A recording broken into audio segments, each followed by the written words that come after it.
Okay, you have to mute, otherwise it's cacophony. You have to mute, okay? But sing along.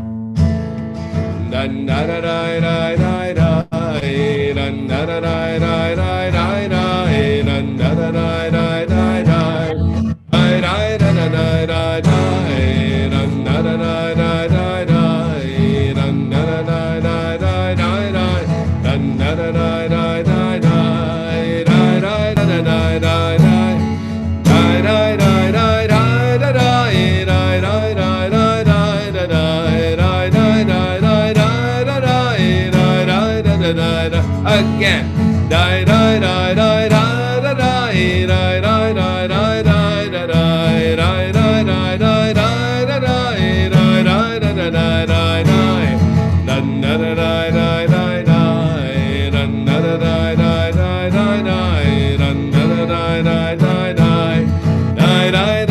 Hello, Fenvises.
Do that last part again.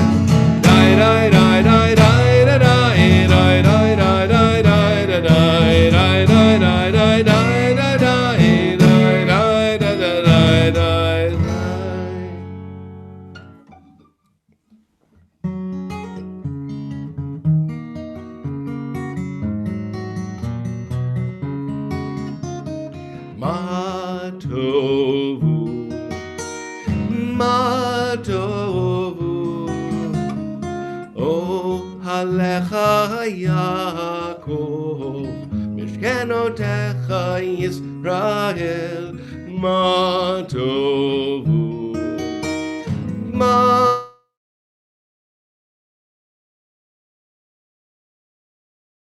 Yaakov, Mishkenotecha Yisrael. Hold on a second, because I got something in the way of all my words.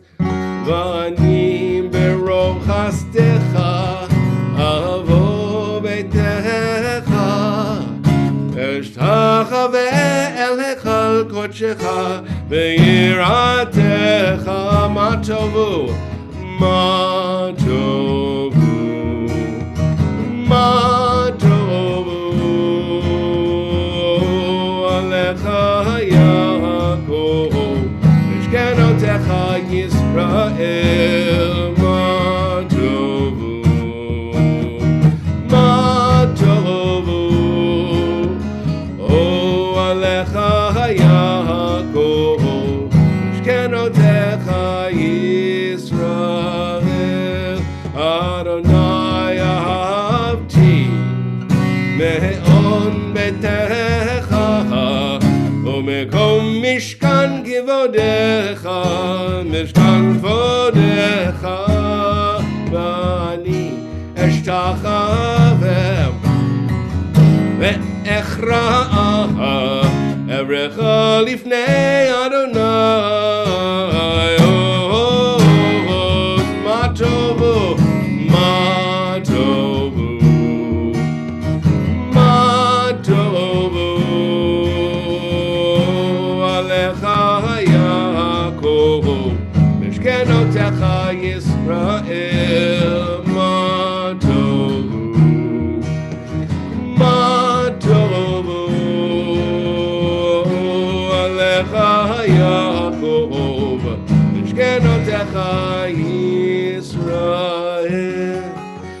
Ani tefilati lecha Adonai et ratzon Elohim berov chasdecha Elohim berov chasdecha Aneheni be'emet ishecha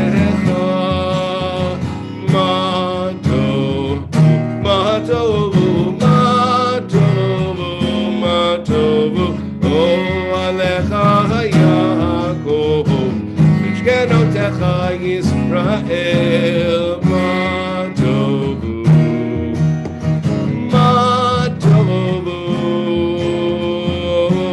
alecha Yaakov Mishkenotecha Yisrael Mishkenotecha Yisrael.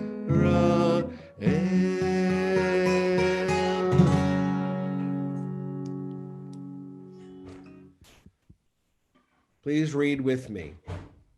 May the one whose spirit is with us in every righteous deed be with all who work for the good of humanity and bear the burdens of others, who give bread to the hungry, who clothe the naked and take the friendless into their homes. May the work of their hands endure. May the seed they sow bring abundant harvest. Is Cantor Berman with us today? Josh, is Cantor Berman with us today? Not yet. Okay, then we'll just continue. She'll join in when she does, okay? Noah says, the website says this service is live streamed only, has no link to the Zoom. That's not correct. I don't know what to do about that. If somebody, okay, I'll ask other people to, I'll just run the service, okay? You guys, if there are technical things, please try to take care of it. I appreciate it. Right now, there are already almost, more than 50 people at Minyan, which is great. Baruch atah Adonai Eloheinu melech haolam, asher yitzart adam b'chokhmah, uvaravo nekavim nekavim, chalulim chalulim, g'alui v'yadua lifnei chisei chavodecha, im yepatech echad mehem, o yisatem echad mehem, אי-אפשר לקיים ולעמוד לפניך. ברוך אתה אדוני רופא כל בשר ומפליא לעשות. This Minyan, because it is not only my last, it echoes everything that I've tried to bring to the table. It's going to be a little heavy on the Debbie Friedman, so I hope that's okay with you.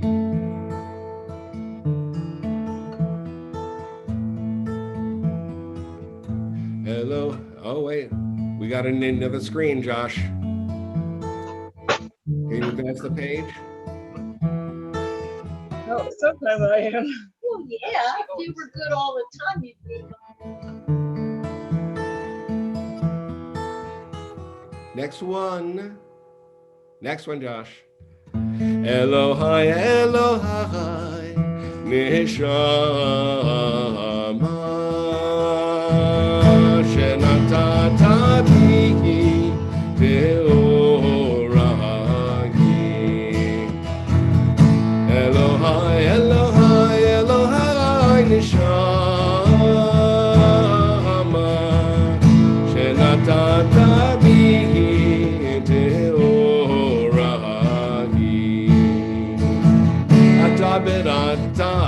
אתה יצרת, אתה נפחת בי, ואתה משמרה בקרבי. אלוהי, אלוהי, נשמה, שנתת בי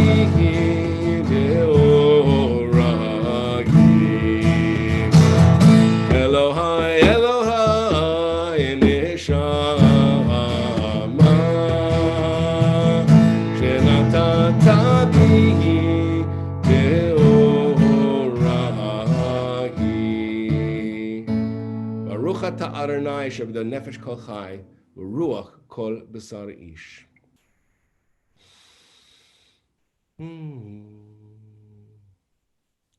We're waiting for Josh's magic on the keys. Oh, we lost our reading. We lost it for the Nisim B'chol Yom. Josh will bring it back. it'll all be fine. Here we go. Baruch atah Adonai Eloheinu melech haolam, asher natan l'sachvi v'na l'havchim ben yom u'ben laila. Baruch atah Adonai Eloheinu melech haolam, pokeach ivrihim. Baruch atah Adonai Eloheinu melech haolam, matir asurim. Baruch atah Adonai Eloheinu melech haolam, zokek kfufim. Baruch atah Adonai Eloheinu melech haolam, rokah haaretz al hamayim. Baruch atah Adonai Eloheinu melech haolam, hamechim mitzadei gaver.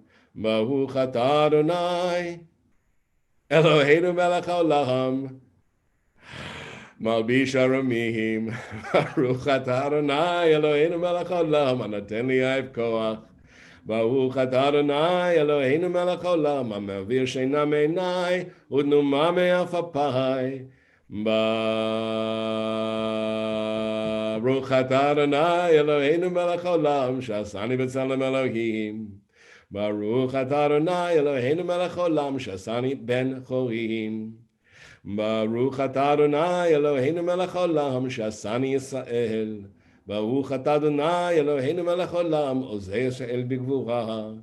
Baruch atah Adonai Eloheinu melech haolam, otei Yisrael b'tifara. As we prepare for the study of Torah in the next page, and the internet connections are slow today, so there's just a lot of love and patience. So unmute yourselves if you want to, and there we can have cacophony in this blessing because we're all obligated to study Torah. Baruch atah Adonai Eloheinu melech haolam, asher kitshanu b'mitzvotav, Shalom v'divrei Torah. You can mute again. Thank you. We seekers of God, how do we find you? In good deeds and in the study of Torah. In your search for us, you find us in the bending of the knee, in the rigor of study, in the honesty of commerce, through a good heart, through decency and respect, true fellowship, companionship, and love, through truth and peace, in the no that is really no, and the yes that is really yes. Baruch atah Adonai hamamed Torah le'amo Yisrael.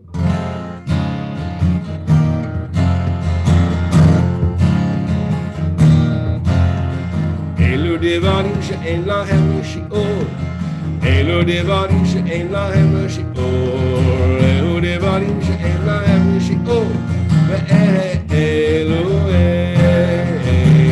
דברים שאין להם שיעור, אלו דברים שאין להם שיעור, אלו דברים שאין להם שיעור, ואלו גיבור אבהם Milut Hasai, pull up a chair.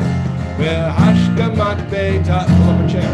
Achari Be'ami, Elu Devarim she'ein lahem shi'ur, Elu Devarim she'ein lahem shi'ur, Elu Devarim she'ein lahem shi'ur, Ve'elu hen, Ve'haknasat orchim, U'bikru cholim, Ve'haknasat kalah, Ulbayat Amen. Ve'iyun tfilah, ve'iyun tfilah, ve'hava'at shalom, ben adam v'chavero, v'talmud Torah keneged, v'talmud Torah keneged kulam, v'talmud Torah keneged kulam. Elu devarim she'en lahem shi'ur, elu devarim she'en lahem shi'ur, elu devarim she'en lahem shi'ur, ve'elu last time. Elu devarim she'en lahem shi'ur, elu devarim she'en lahem shi'ur, elu devarim she'en lahem shi'ur, ve'elu.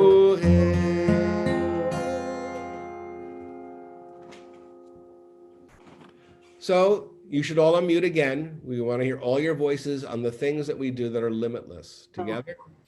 These are things that are limitless, of which a person enjoys the fruit of the world, while the person's hope remains in the world to come. They are honoring one's father and mother, engaging in deeds of compassion, arriving early for study morning and evening, dealing graciously with guests, visiting the sick, providing wedding attending making peace, study of Torah, you sound wonderful.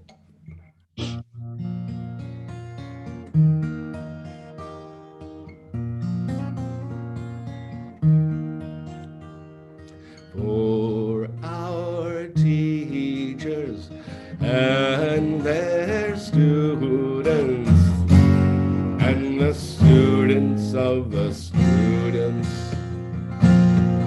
we ask for peace and loving kindness, and let us say amen.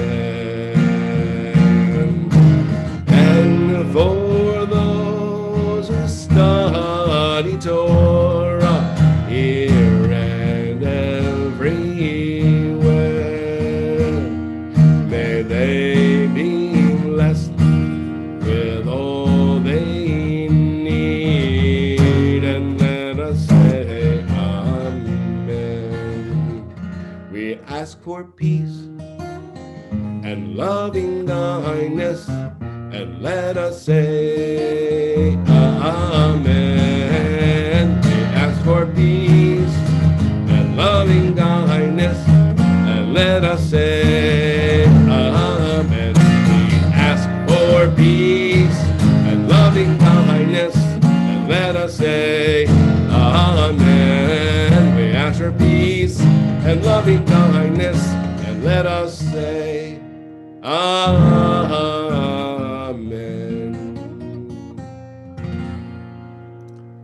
Shabbat shalom, everybody. I'm going to take a quick glance through the gallery here because I only get 25 of you per page, and there are 3 pages of you, which is fantastic. Rabbi Haskell, it is so good to see you.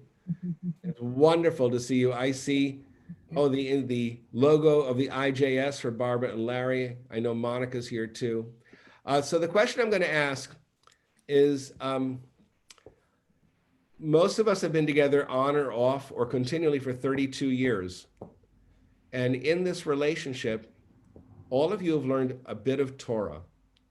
And I define Torah very broadly. And so if you can just share 30 seconds, because it's going to take about 35 minutes here to get through everybody here. Just a Torah that you've learned as being part of this Minyan or part of Temple Sinai or part of the relationship that we've developed over the years. Some piece of Torah, something you've learned. You know, I told you so many times, I'm a high school teacher. That's all I am, who didn't get a job, which is how I became a rabbi. And then you end every lesson by saying, what was the takeaway? What's something you got? So don't make it, I love the thank yous. I love all the wonderful words that people have said, but what's a Torah or a teaching or something that you've taken away? And Lynn, Naaman, you're first. Can we come back to you? Okay. Jacobson's, you're next. Okay, so I guess thinking about it, I would say that there was a Shabbat where we talked about Joseph, and I had a chance to think about that a lot. And the story of Joseph is so powerful to me, and it's been such an important teaching in my life because it's so much about family and forgiveness and getting beyond all of the things that happened and finding a brighter future together. Jake? Well, I'm reminded of our journey to Israel and how we are all children of Abraham. Beautiful. Rabbi Perman, wonderful to see your face. Hold on, head on mute. So it's interesting. I just marked it because I was going to share it anyways at some point. The melody for our teachers, and thought about all the people that you have impacted. And it's come to be a very meaningful passage from the prayer book for me. Thank you. Carol and Rick. Oh gosh, it's hard. I'm going to say the music of Torah. You can start crying now. I see it. It's too late. I've already started. Rick?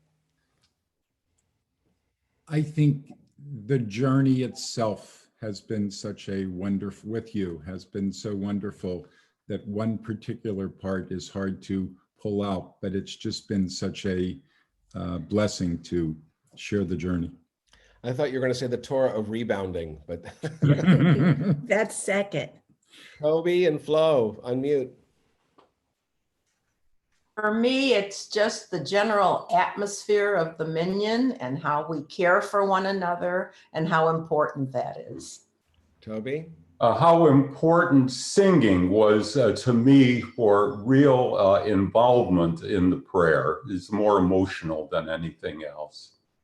Judy and Bob, it's so good to see your sweet faces. Why don't you unmute? Thank Can you you. share anything that's a takeaway from the time that we spent together? Oh yeah, I've got something. 13 years ago, on my birthday, March 16th, 2007, was a Friday night, and you called me up to the Bema for a blessing. And after you gave the blessing, you pulled me close and you said to me, "My friend, your work is not finished. You're done working, but your work is not finished." And I want to say the same thing to you now, 13 years later. Thank you. Judy, great to see you. Yeah, good to see you too. It's just the joyful noise that rises. I hold on to that. Marcy and Tom, a Torah that you're taking away? Get it there. I think I agree with just the joyful noise, the music, and the feeling of community that has you fostered throughout our time at Temple Sinai. The warmth, the closeness, and the community, I guess, again, it's been marvelous. Norm and Steve, are you in California? Where are you? You have to unmute. There's a button to push. There you go. 20 years of leaving Pittsburgh, we are still with you. Yes, That shows you the influence that you've had on us. we've missed you every day of the 20 years. And remember when you started the Shabbat Minyan, there were about 8 of us in the lounge together. We started with you and we're with you all the time in our hearts. Are you in California now?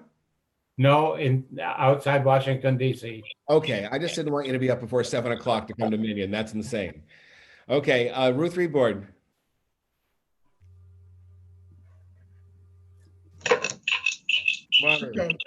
Okay. Jamie, it's been a wonderful journey. And that's all I can say. It's been a great journey.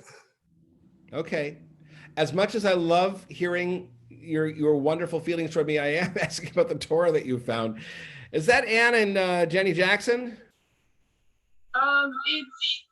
It's me and Mimi. Oh.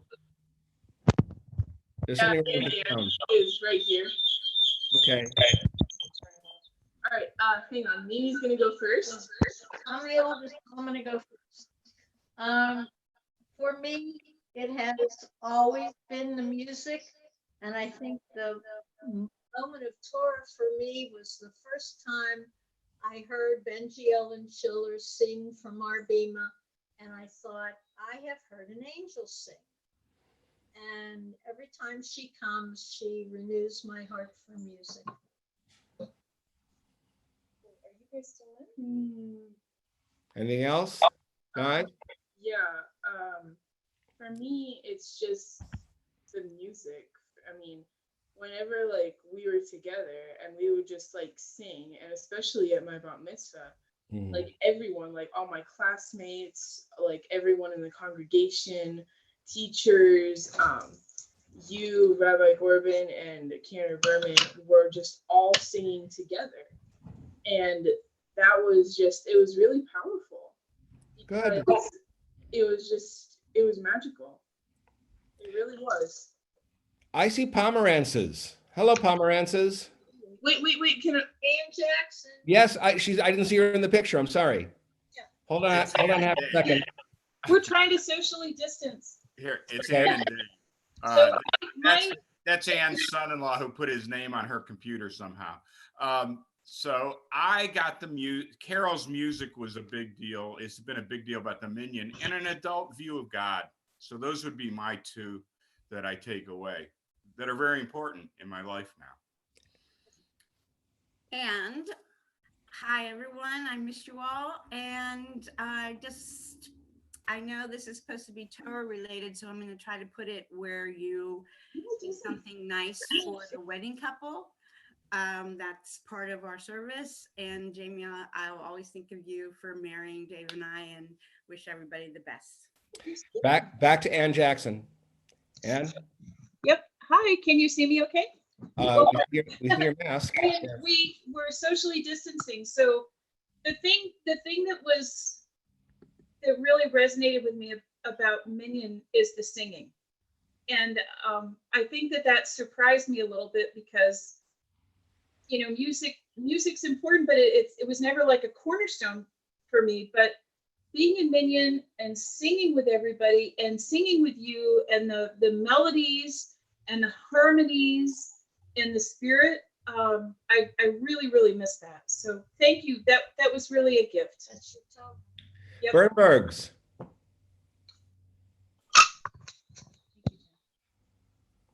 And everybody have patience. This is going to take a while. It's okay. It's Shabbat. What else are you going to do? Can you unmute, Bernberg? I was having trouble unmuting. Despite being from the Twin Cities, I'd never been exposed to the music of Debbie Friedman before. It is beautiful and it's changed my life. It really has.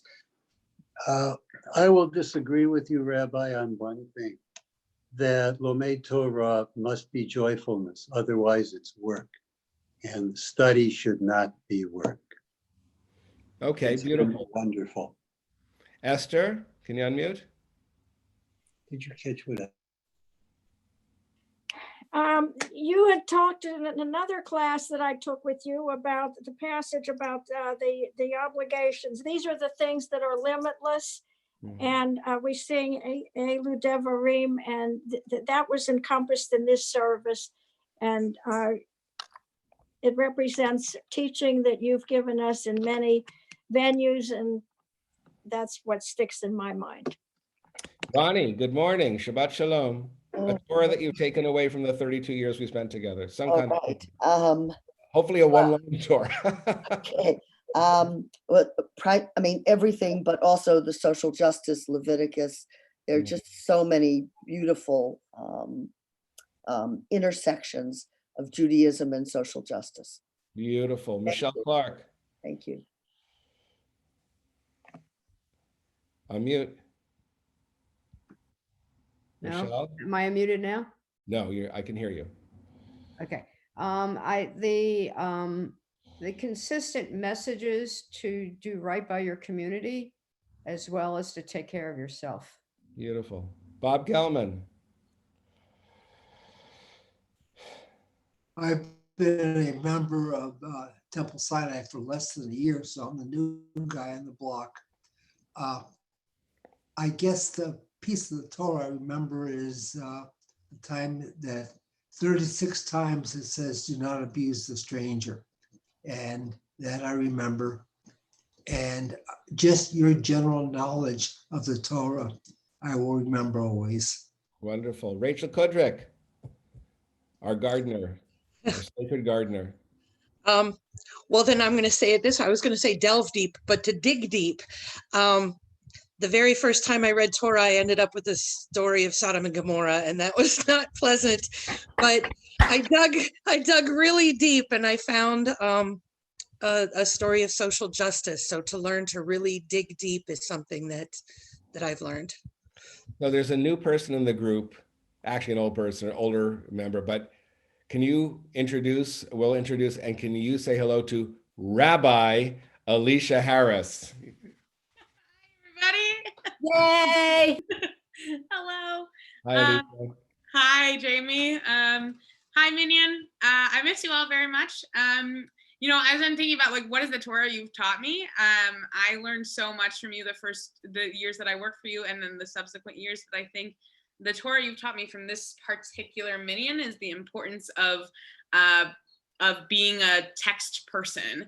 And by that, I mean like carrying the Torah with you, telling stories, being exactly who you are to people and letting them learn how to relate to you in some ways. And I think also learning how to relate to each other around you, but like you carry text with you and that makes you a text person for me. So that's what I have learned. You know, the old Joel Lurie Grishaver book, Be Torah, right? Be Torah, exactly. And I think from everything from the melodies to the speed to the stories, it's all text for me. So thanks. Beautiful. Lynn Rubinson. So it's interesting. Mine is like Rebecca because it was my son's bar mitzvah portion. And it's the first time it gave me the opportunity. We sat and really talked about what the portion, what it meant when Joseph forgave his family. And I think all in all, it's the lessons of humanity that we learn and should carry with us day to day. Wonderful. Kate Passarelli, a Torah you've learned.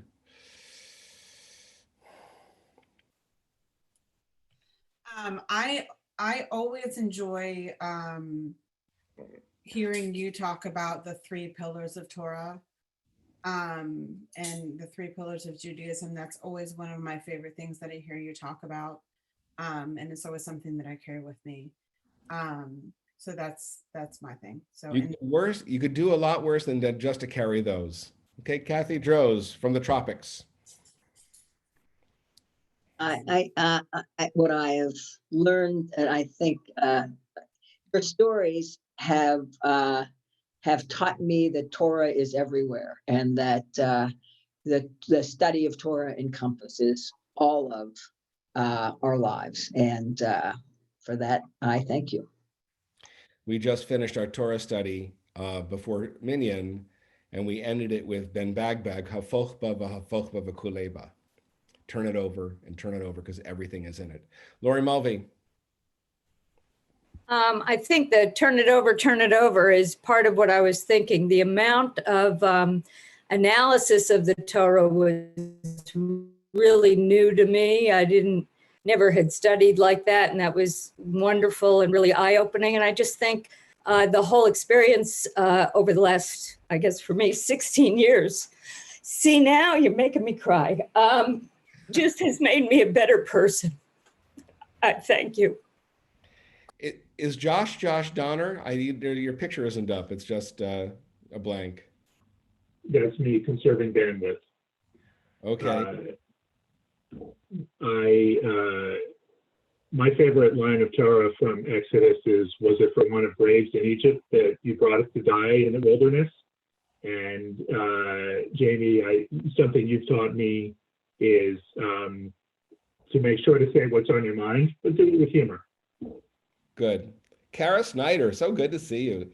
A Torah you've learned from our time together. Hi, good morning, everyone. Good morning, Rabbi. For me, the overwhelming gift is the Torah itself, not just the words and the letters that make it up, but the overarching kind of canopy that it is represented. And I love the intimate view I've been able to get of people accessing it in a physical way. And I'll never forget when you had me hug the Torah itself, and that moment will stay with me forever. And I love the opportunity of making the moment so accessible and so sacred on these Saturday morning Minyans, which unfortunately I wasn't able to get to this year much, but I love it. Eileen Krause.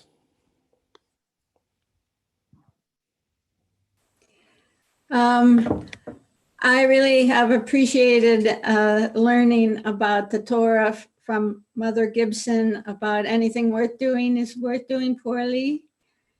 And the Torah of the Gates of Prayer those beautiful prayers where you often might see me flipping around reading prayers. Well, even though I love the singing, I love reading those prayers too, and the social justice. Schumann's a Torah you're taking away. So the Torah that speaks most loudly to me from the Minyan is, to you, God, silence is praise.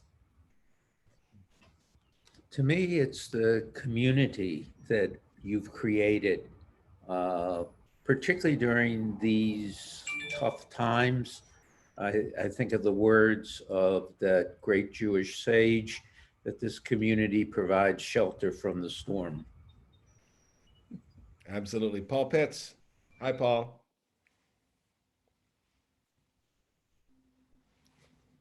There. Hi, Jamie and everyone. I think the biggest takeaway in studying Torah together in the Minyan, the sense of living Torah together, being with each other, and learning to be better people and better Jews. Paula, a takeaway from our time together in Minyan or just in temple or anything?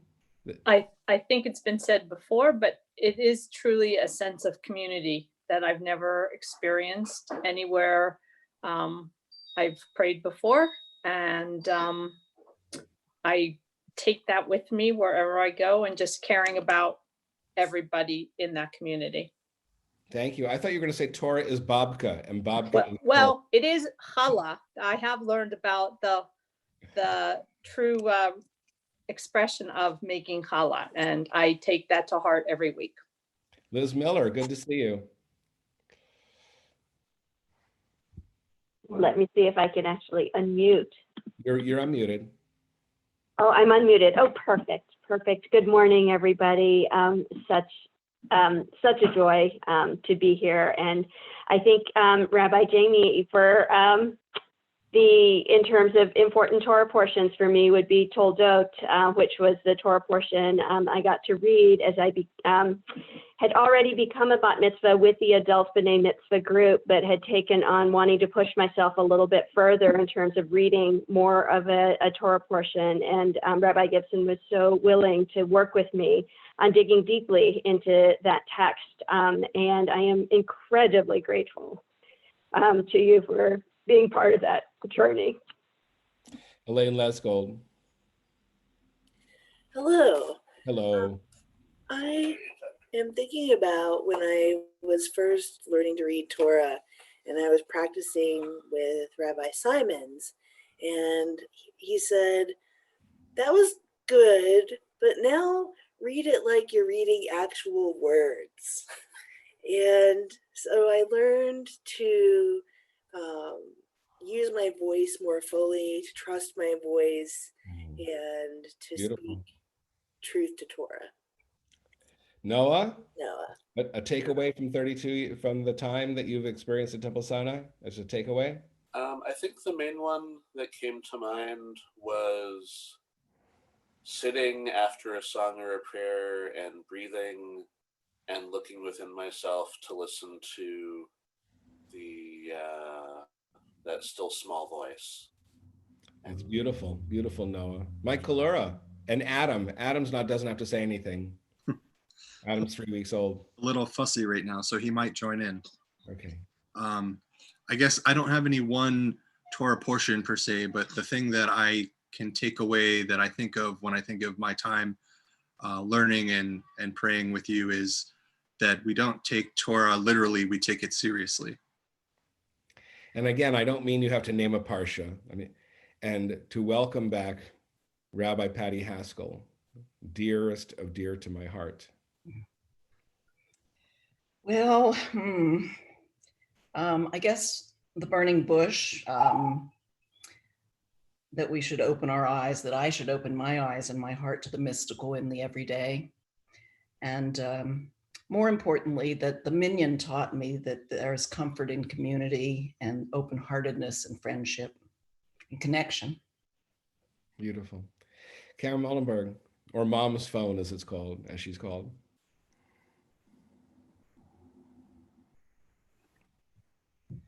Can you unmute? I am unmuted. Although I live with Lech Lecha all the time within me, I think the Parsha that that I want to talk about is the one we did long ago in Torah study, which is back in Bereshit. We'll start at the beginning with the story of Adam and Eve being cast out of the Garden of Eden, and the phrase that the punishment that evil no pain in childbirth, and how often that's interpreted as the knowing the physical pain. But what I learned and felt from our study together is it wasn't the physical pain she was punished with. It all comes from knowledge. She is punished with the pain of knowing that there will be separations, that people will be apart from you, even your own child, and perhaps even your own rabbi. But it's worth it for the knowledge. It just is worth it for what you learn. And thank you so much. Ben, a Torah you're taking away. You don't have to name a portion or anything. Just some insight, anything. And you can, people can pass if they want. You know, that's fine too. Yeah, Ben. Shabbat shalom. Although much to my regret, if not shame, I've not not made the time to become a Torah scholar as an adult. I try to answer the question as literally as I can. I really do. The older I get and the more connected I see myself being to the community, the more truth I see in the very simple golden rule, from Leviticus, I guess, or from Hillel, that's where you got to begin. And I've learned that from you and others, and I find myself applying it more and more in all aspects of my life. So, by the way, just for everybody, I want to publicly thank Ben. I found every printed edition of Kol HaNeshama that you edited, all the poetry, and the Schumans helped underwrite it, and you edited it, and it will not be tossed aside. I just want you to know. Ada, from wherever you are, some insight that you've gathered from your time with us. Hi, good morning, everybody. I was thinking about the stories that Rabbi Gibson tells about his childhood very often, and how there is something more to see and learn, and an opportunity for connection and compassion in all the small moments in life. He seems to be able to extract a little bit of wisdom from absolutely everything and every day, and that probably means weekend too. Thank you. Karen, how's everything in Florida? It's hot. Yeah, in more ways than one. All the music that you've taught us. Thank you. Jan?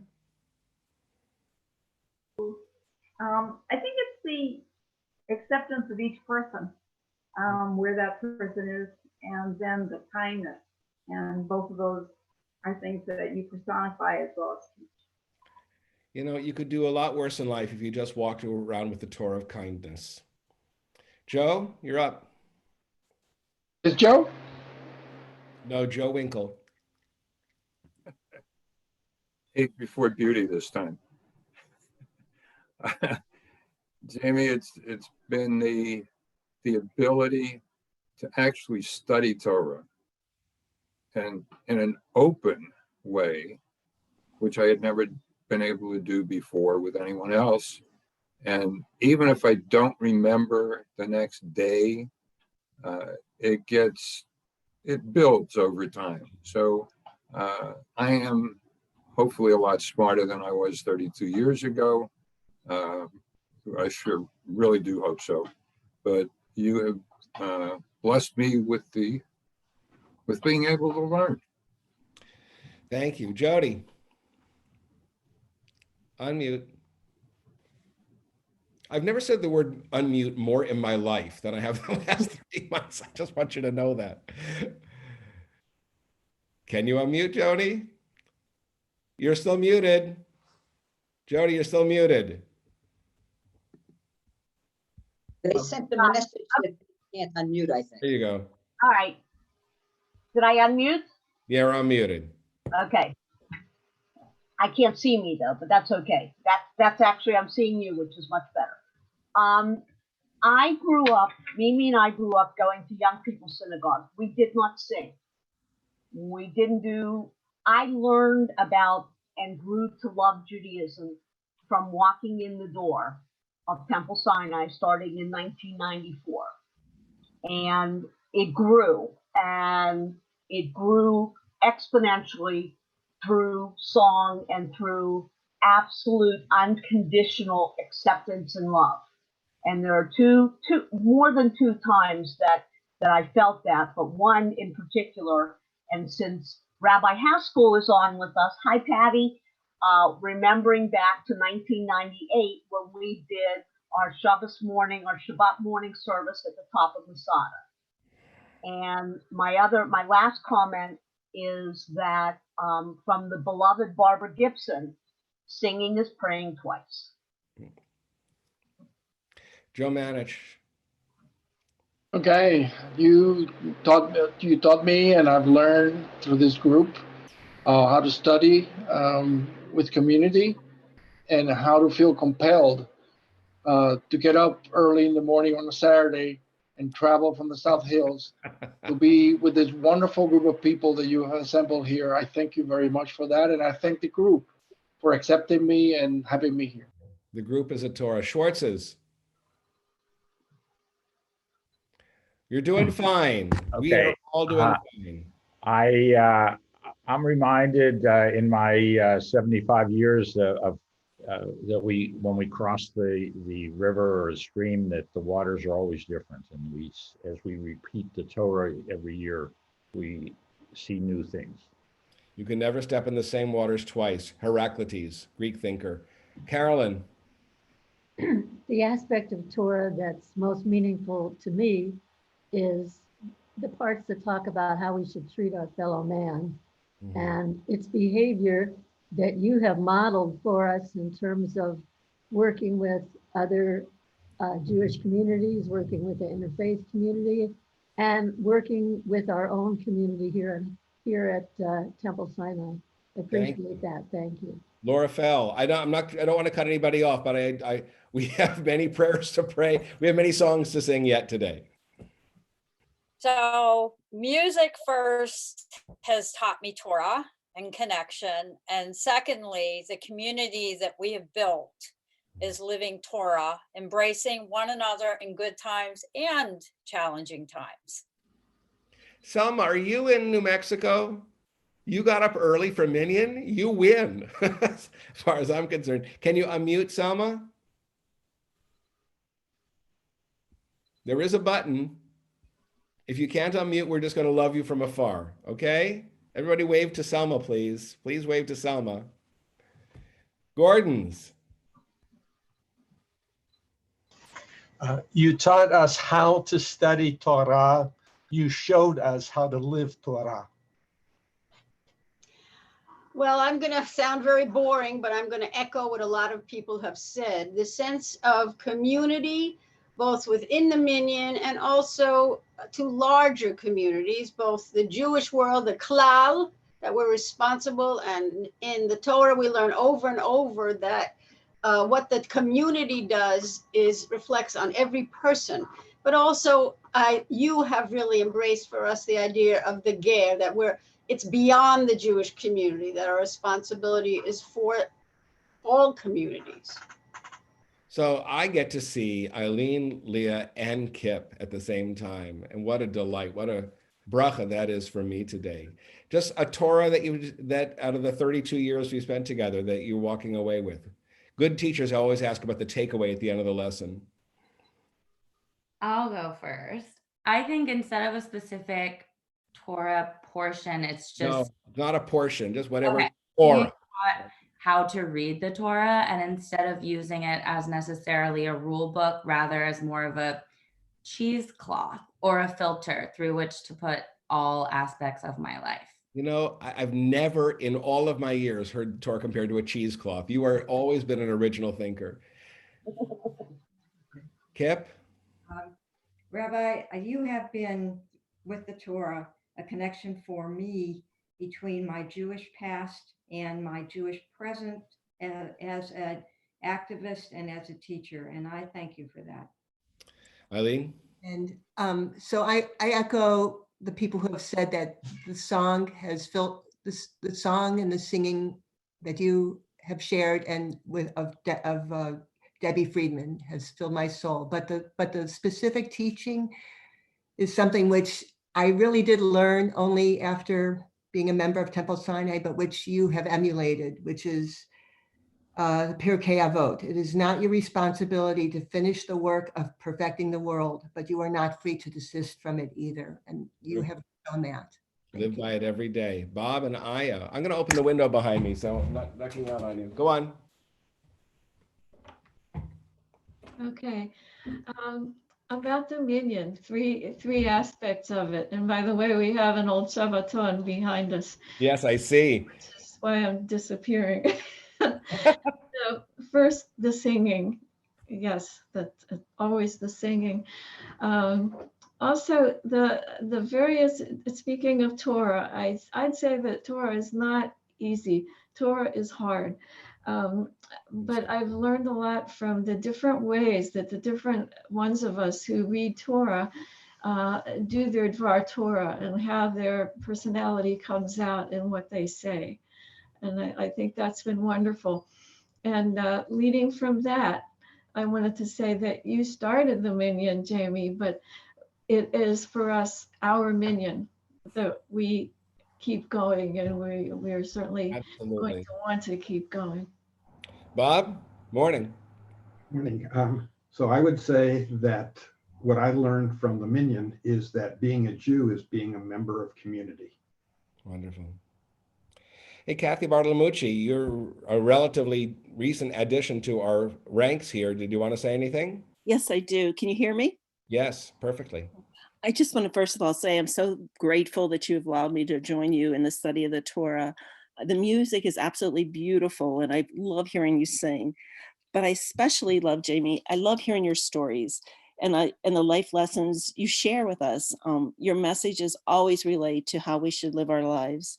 The message I think for me that especially hit home was when you talked to us about that we need to learn to love our imperfections in our lives. I've always been a perfectionist, and that's something that really has held me back. It really has. And I think like you really literally set me free to experience things, to do new things without being perfect at them, and just to kind of learn as you go. So for that, I will always be grateful. Thank you. Lori Raven, did you want to share something? A Torah, when I say Torah, I mean in the broadest possible sense, a learning from the last 32 years. Me. Well, for me, it's all about kindness and community. And Jamie, how you've modeled that, been so present and so kind and accepting of everybody, and it sets it up. We all do it with each other. So it makes for something very meaningful. Plus, I love your stories. That's the way you are present. And I will miss them. And love you. Can everybody welcome back Cecilia? Cecilia's back. Yay, Cecilia. A takeaway from the last, from your long involvement with us? From Utah. Oh my God, I'm half asleep. So, I mean, I can't but echo everyone else. The thing is that what Jesus said about the stories, that you tied it in with the question you asked, it always related to the story, and then the story related to the Torah portion. So that combination kind of took me to the place that left me feeling peaceful. Thank you. Helene Pretter, can you unmute? Some kind of Torah you're taking away. Can you unmute, Helene, or no? Yes, I did unmute. I just wanted to say how wonderful it has been to go to this morning Minyan. I feel like I'm a part of the group, and it's very welcoming to be with everyone. And I truly feel that we will miss you, and I wish you everything good in the future. Thanks for everything you've done for us. Josh Breslau, some kind of Torah insight that you're taking away, some kind of learning, teaching, takeaway, whatever. Good morning, Jamie. You have taught us of the breadth and the depth of the sustaining well of Jewish knowledge, and you live it and show it, and by drawing from it so frequently and with such ease, it's a lifelong lesson. Thank you. We're coming down the stretch here, so I see Carol's iPhone. Did we do Carol? Okay. Phyllis? Hi, Carol. Me? Yeah. Yes, you. So I apologize. This is my first Minyan, so I can't. You don't have to say anything at all. Just know that you're welcome. That's all. Well, we're delighted to have you here. Thank you. But I do want to say, at least from the Friday night services, that I love when you share your stories and bring meaning from them to our daily lives. And I appreciate that. Okay. Phyllis, do you want to share? I'm going to give her 5 seconds to unmute if she wants to. I don't see her. And I've got a Karen here. Is that Karen Mullenberg or a different Karen? Because I don't see a picture. Karen, is that Karen Levin? I don't know who it is. Again, we're all. Hi, I'm on my computer as well as on my iPhone. So it's Karen on the computer with no face. You do not count twice for the Minyan. I just want you to know that. I know. Canna Berman, a Torah or something insight, something you're taking away from all of your experience. Oh, I just headshot this guy. Right? I think it's to always bring your passion. No, I just fell off my horse. Maybe not your son. bring your passion to your prayers and to the community, and it will enhance both. Have I missed anybody? Lynn, you're in now, huh? Okay. Sorry, just too scary to go first. So my first time at Minyan was due to a cantor in residence, Benji Ellen Schiller. After hearing her Friday night, I had to come back for more Saturday, and was just sold. After one time at Minyan, I had to keep coming, and very much learned the importance of continuing to learn Torah. Beautiful. Bruce Antonoff, it's so appropriate that we could get you in here now. Either the first or second high holidays after we joined Temple Sinai, you gave a sermon in which you challenged each of us to during the coming year to observe Shabbat in a way that we hadn't done before. And I took you seriously, and I did that, and you taught me that I can be more than I am. Well, Bruce, is there anybody else? Again, it's very hard in this array to know if I've skipped somebody, so I ask your forgiveness for that.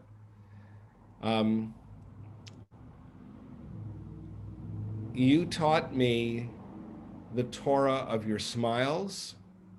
You taught me the Torah of your tears. You taught me the Torah of the deep intentional breath. And you taught me the Torah that you are so much more than any of us ever see. We only see 5 to 6 or 7% of you ever. And every now and then there's this window into who you truly are.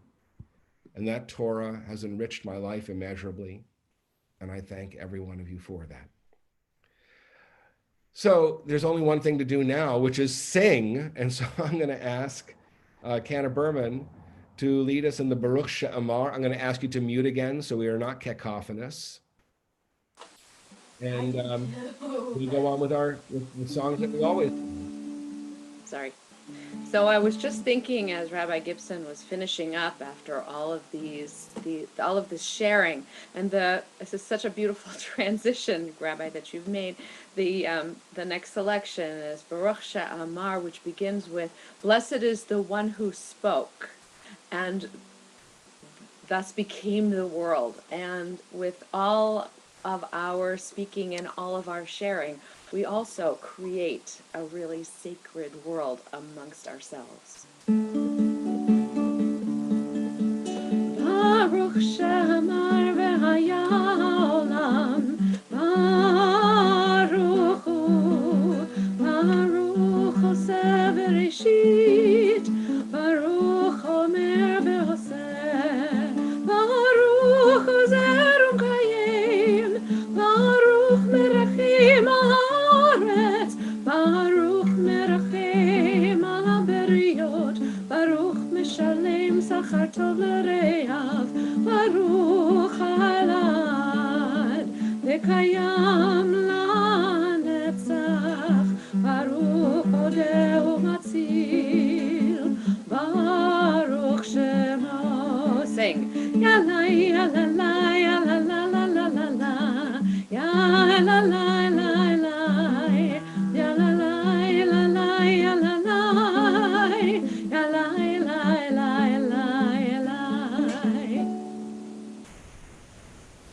And we can read together.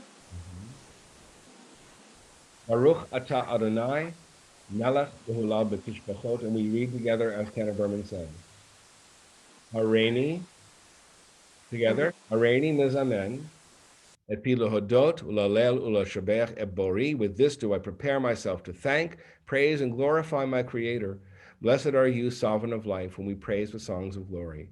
Baruch atah Adonai, melech v'hulal b'tishbachot.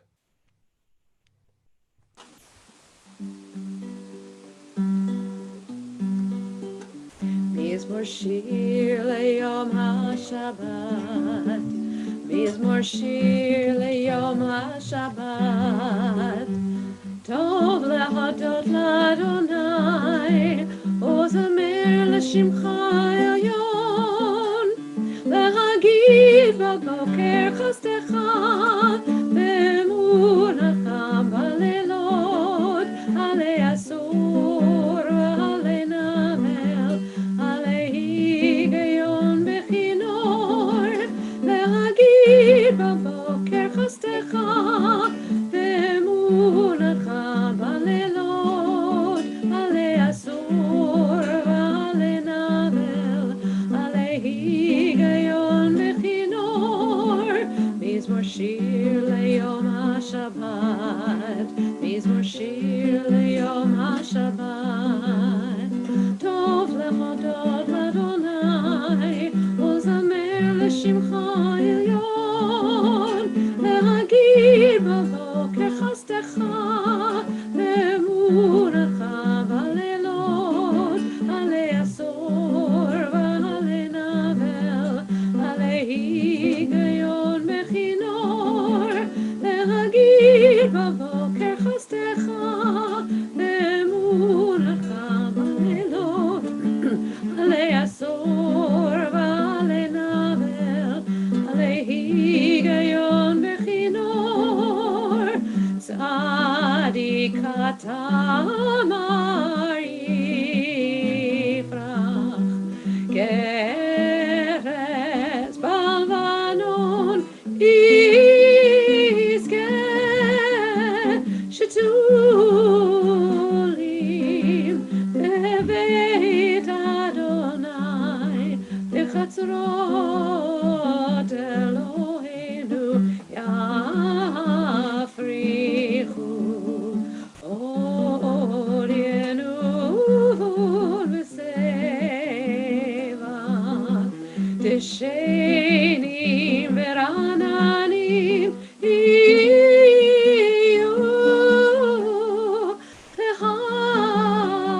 l'hagid ki yashar Adonai tzuri v'lo avlatavo. Tanner Berman, can we do the Ashrei together? You do, and we'll do it responsibly? Sure. Let's try it that way. Oh, you want me to start? Okay, fine. Ashrei yoshvei vetecha, od yehallelu chaselha. Ashrei am shekacha lo, Ashrei am shadonai Elohav. Tehillah leDavid, aromimecha, Elohai hamelech, v'avarcha shimcha leolam va'ed. V'chol yom na'avarcheka, v'halel shimcha le'olam va'ed. Gadol Adonai umholal meod, ve'ligdulato ein cheker. L'dor l'dor, yeshabat ma'asecha, u'gvarotecha yagidu. Hadar kevod hodecha, v'divrei niflotecha sicha. Ve'zus dorotecha yomeru, u'gdalatcha ha'asaprehena. Zecher rav tuvecha bi, u'v'tzidkatecha yiranenu. Anun v'rachom Adonai, erech apayim u'gdol chesed. Tov Adonai lakol, v'rachamav al kol ma'asav. Yoducha Adonai kol ma'asecha, v'chasidecha yivachucha. Kevod malchutecha yomeru, גדולתך ידברו. והודיע לבני אדם גבורותיו, וכבוד הדר מלכותו. מלכותך מלכות כל עולמים, וממשלתך בכל דור ודור. שמח אדוני לכל הנופלים, וזקק לכל הכפופים. עיני כל אליך יספרו, ואתה נותן להם את אוכלם בעתו. פותח את ידיך, ומשביע לכל חי רצון. צדיק אדוני, where are we? בכל דרכיו וחסיד בכל מעשיו. קרוב אדוני לכל קוראיו, לכל אשר יקראו באמת.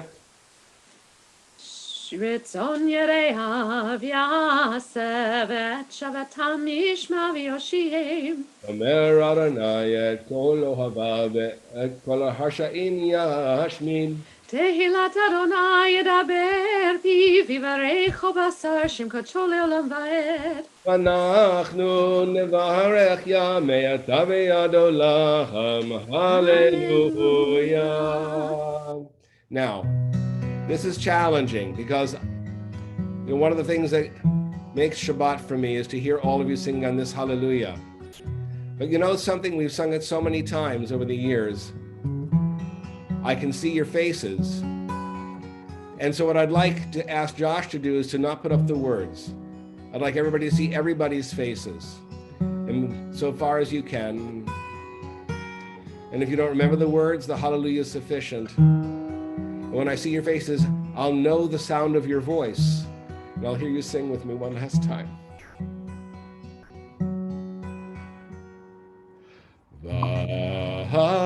V'anachnu nevarechia me'ata ve'ad olam, me'ata ve'ad olam. Pull up a chair. Me'ata ve'ad olam. Hallelujah, hallelujah, hallelujah, hallelujah, hallelujah, hallelujah. Again and hallelujah, hallelujah, hallelujah, hallelujah. We have to decide who's doing melody. V'anachnu nivarech me'ata ve'ad olam, me'ata ve'ad olam, me'ata ve'ad olam. Hallelujah. Start softly. Hallelujah. Hallelujah. Hallelujah. Hallelujah. A little more now. Hallelujah. Hallelujah.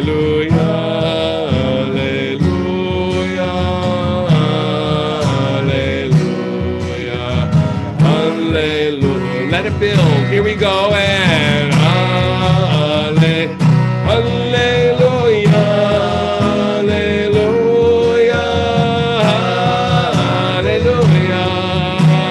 Hallelujah. Don't hold back. Give it everything now. Hallelujah. Hallelujah. Hallelujah. Hallelujah.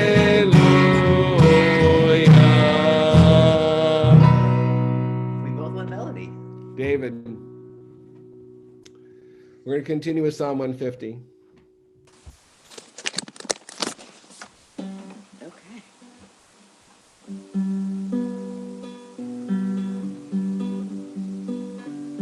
Hallelujah, El Bekadsho. Oops, sorry. Let's try that again. Hallelujah, El Bekadsho. Hallelujah, Bekiyahuzo. Hallelujah, hallelujah. Hallelujah, Figurotav.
This says our mouths. And so when we read this, feel free to unmute so the prayer can be said with all of our mouths. Yilu finu male shira kayam.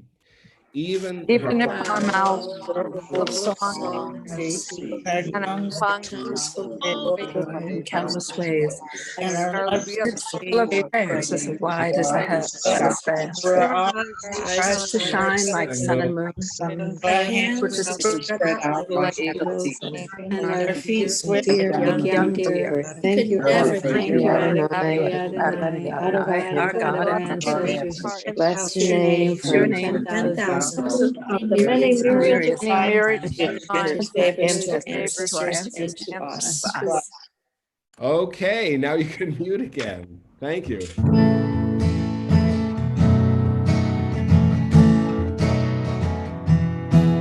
Baruch atah Adonai melech gadol b'tishbachor el haodao Adon הנפלאות הבוחר בשירי זמרה הבוחר בשירי זמרה זמרה מלך אלוהי העולמים מלך אלוהי העולמים מלך אלוהי העולמים. And we continue with Chatzi Kaddish. I'm going to be rising for it. Please do as you are comfortable in your home.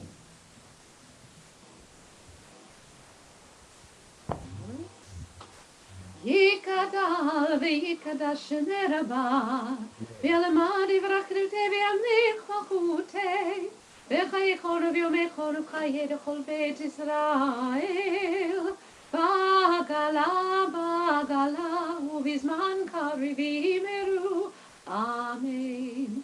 Yehi shemer Abba mevorach le'olam le'amei almayah יפרח וישבח ויבהר ויתרומם ויתנשא ויתהדר ויתעלה ויתהלל לשמי לקודשה ברכו לי אלה מן כה ברכתה ושירתה ושפכתה ונחמתה דמירן בימה ויאמרו אמן.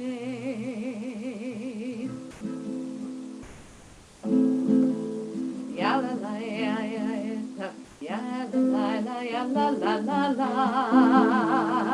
ya la la la la la la la la ya la la la la ya la la la ya la la la la la la la la ya la la la ya la ya la la la ya la la la la la la.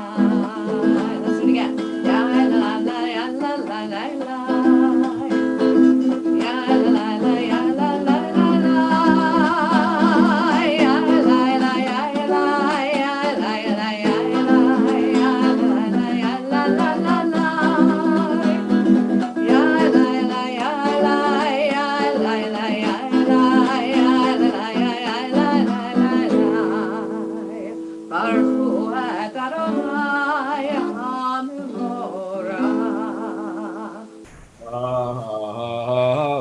Baruch Adonai, Amivorach, Amivorach, Le'olam Vaed.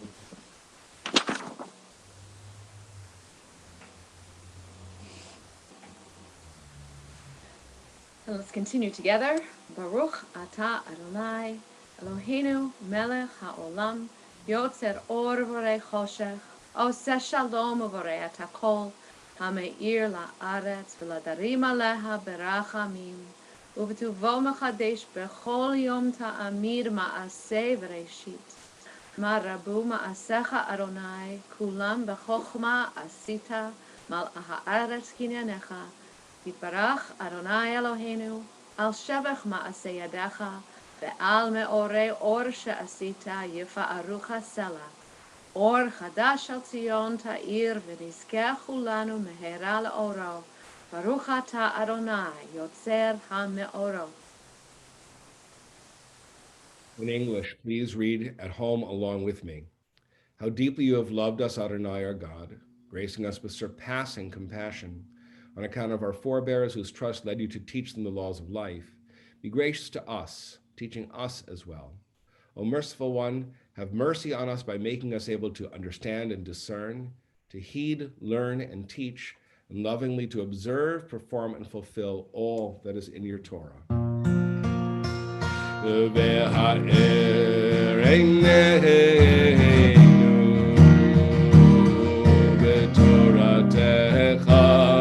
בתורתך ודבק ליבנו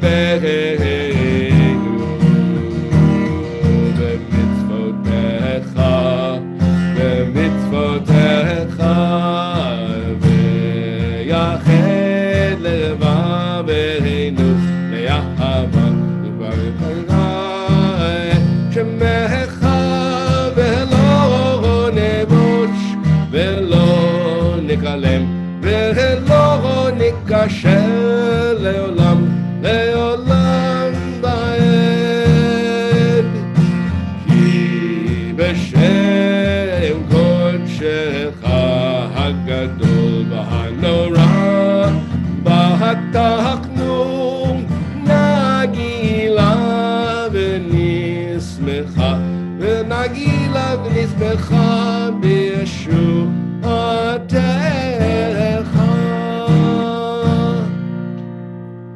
If you're wearing a talit, the word gather is the cue to gather your tzitzit. Gather us in peace from the four corners of the earth and lead us upright to our land. For you, O God, work wonders. You chose us. Truly, you drew us near to your great name that we might acknowledge you, declaring you one in love. Praise to you, Adonai, who chooses your people Israel in love. Baruch atah Adonai, abocheh b'yamo Yisrael v'yahavah. Shema Yisrael, Adonai Eloheinu, Adonai Echad. Baruch Shem Kelod Malchuto, Leolam Va'ed. ואהבת את אדוני אלוהיך בכל לבבך ובכל נפשך ובכל מאודיך.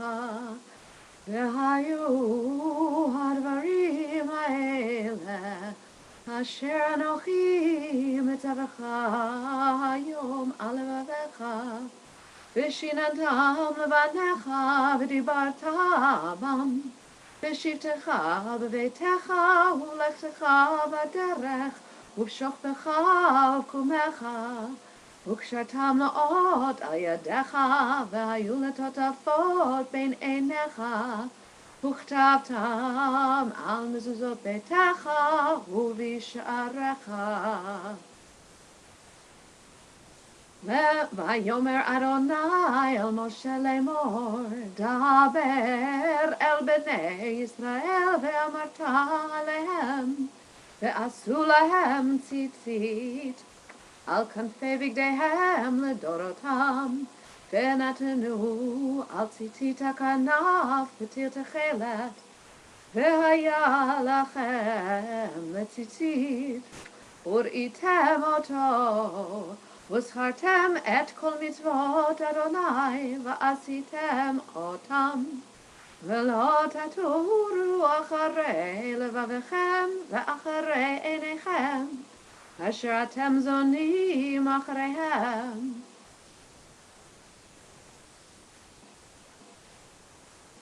למען תזכרו ועשיתם את כל מצוותיי, והייתם קדושים לאלוהיכם. אני אדוני אלוהיכם, אשר הוצאתי אתכם מארץ מצרים, להיות לכם לאלוהים. אני אדוני אלוהיכם.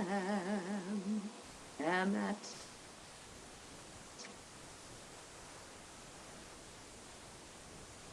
And what is my lifespan? I'm like a man gone out of Egypt. The Red Sea parts, I cross on dry land. 2 walls of water on my right and on my left. Pharaoh's army and his horsemen behind me. Before me the desert, perhaps the promised land too. That is my lifespan. And even though we can't hear each other, I'm encouraging you to clap as we do. Tasmicha mocha.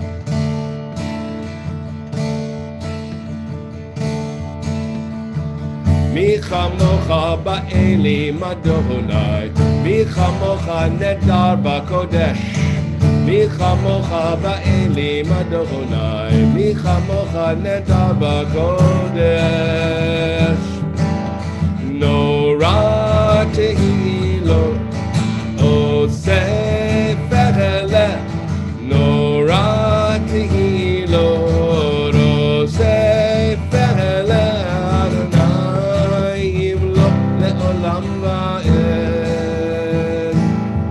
שיר החדשה שבחו גאולים, לשמך על שפת הים, יחד כולם הודו והמליכו ואמרו אדוני ימלוך לעולם ועד. מי כמוך באלים אדוני, מי כמוך נדר בקודש, מי כמוך באלים אדוני, מי כמוך נדר בקודש. נורא, נורא תהילות עושה פרלה, נורא תהילות עושה פרלה, אדוני ימלוך לעולם ועד.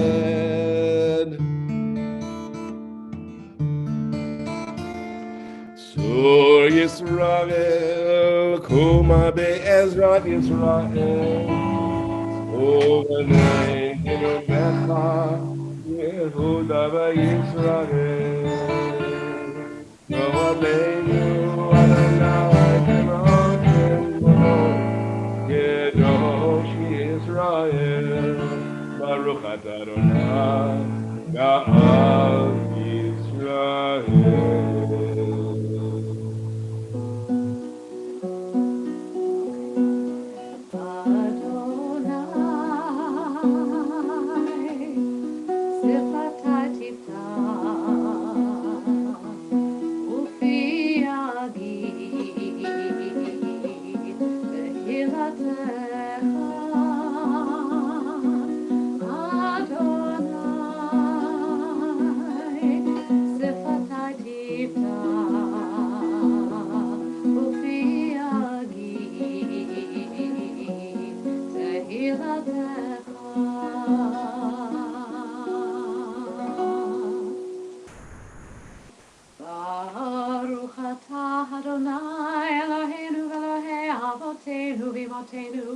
Elohei Abraham, Elohei Yitzchak, Elohei Yaakov, Elohei Sarah, Elohei Rivka, Elohei Rachel, Elohei Leah, האל הגדול, הגיבור הנורא, האל עליון, קומם חסדים טובים בקונה הכל, וזוכר חסדי אבות ואימהות, ומביא גאולה לבני בניהם, למען שמו ויאהבה. מלך עוזר מושיע ומגן, ברוך אתה אדוני, מגן אברהם בעזרת שרה. אתה גיבור לעולם אדוני, מחיה כל אתה רב להושיע, מוריד אתה, מקלקל חיים בחסד, וחיי הכל ברחמים רבים. תומך נופלים ורופא חולים, ומתיר אסורים, ומקיים אמונתו לשני עפר. מי כמוך בעל גבורות ומדום מלך, מלך ממית ומחיה ומצמיח ישועה, ונאמן אתה לחיות הכל. ברוך אתה אדוני מחיי הכל.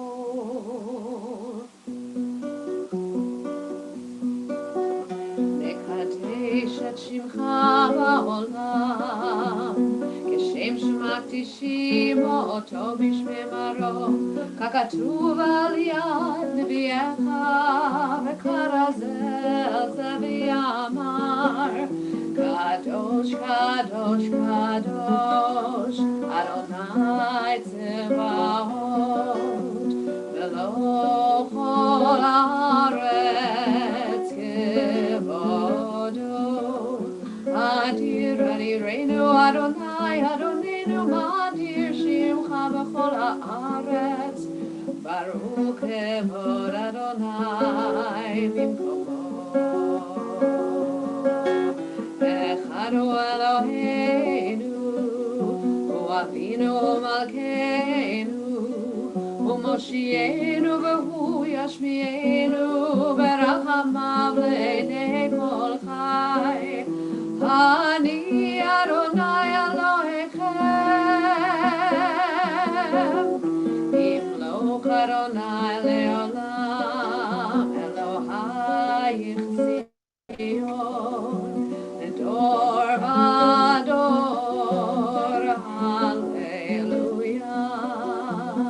לדור ודור נגיד גודלך, ולנצח נצחים קדושתך נקדיש, ושבחך אלוהינו מפינו לא ימוש לעולם ועד.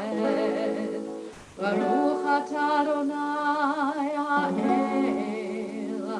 הקדוש. To all generations, we will declare your greatness, and for all eternity, proclaim your holiness. Your praise, O God, shall never depart from our lips. Blessed are you, Adonai, the holy God.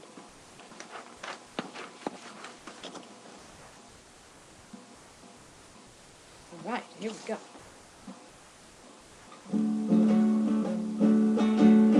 Yisrahu v'malchucha, shomerei Shabbat. Yisrahu v'malchucha, v'korei onei. Yisrahu v'malchucha, shomerei Shabbat.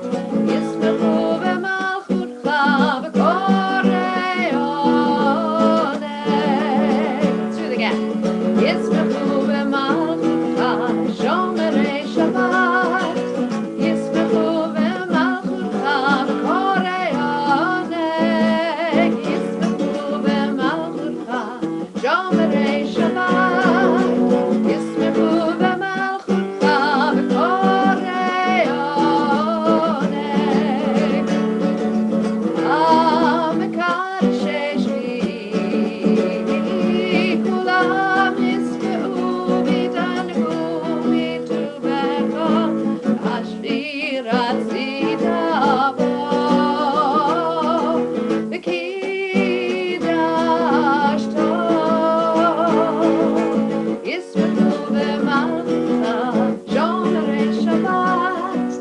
Yisrahu v'malchucha, v'korei onei.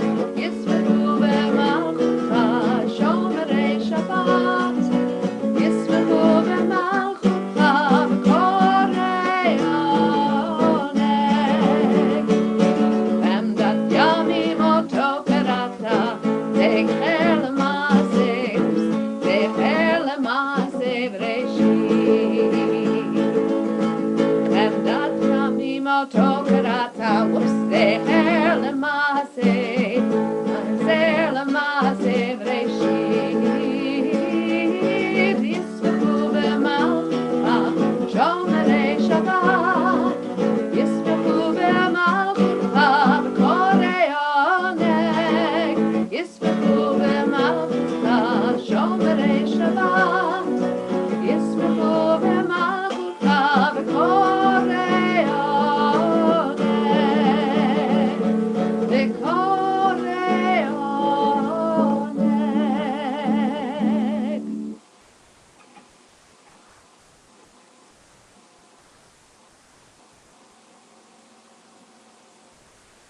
continue. Eloheinu Elohe Avotenu v'imotenu v'tzei v'imnuchatenu hadshenu b'mitzvotecha v'tein chalkenu b'toratecha sabenu mituvecha v'samechenu b'shuatecha v'taher libenu li'avdecha be'emet v'hanchilenu Adonai Eloheinu be'ahava u'v'ratzon Shabbat kodshecha v'yanucha v'Yisrael v'kadeshei shemecha Baruch atah Adonai mekadesh HaShabbat. So what we've done the last few parts of the Amidah is to give you a chance to read words on a screen, or literally to shut off the screen in your mind and read what's inscribed in your heart. I'm indebted to Barbara Schumann for telling me that people can endure more, even if there's discomfort, of the silence than I give them credit for. So our standard has been 4 minutes. And today we're going to go 4.5. So we can stretch ourselves this last Shabbat. And there's going to be silence for 4.5 minutes. If you feel uncomfortable, it'll pass. If you are feeling settled, stay there. If you want to read what's on the screen, do so. But these 4.5 minutes are yours. Please take them for yourself this Shabbat.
Sim Shalom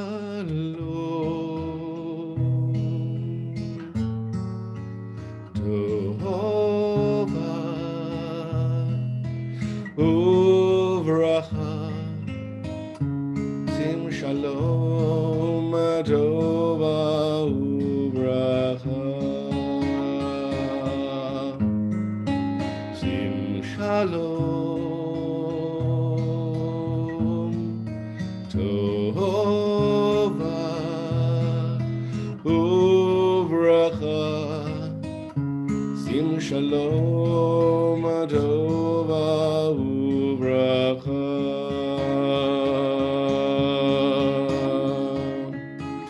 Ein v'chesed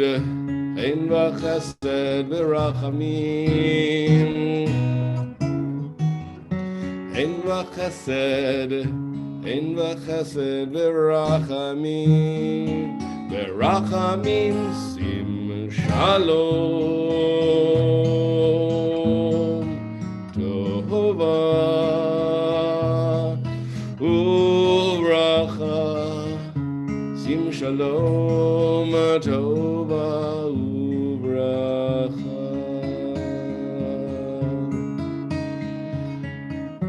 Aleinu ve'al kol Yisrael Aleinu ve'al kol Yisrael Alecha Sim Shalom Tova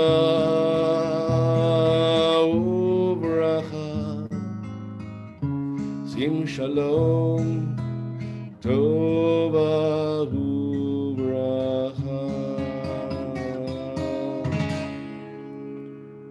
Baruch Ata Adonai V'arech et Amo Yisrael B'Shalom.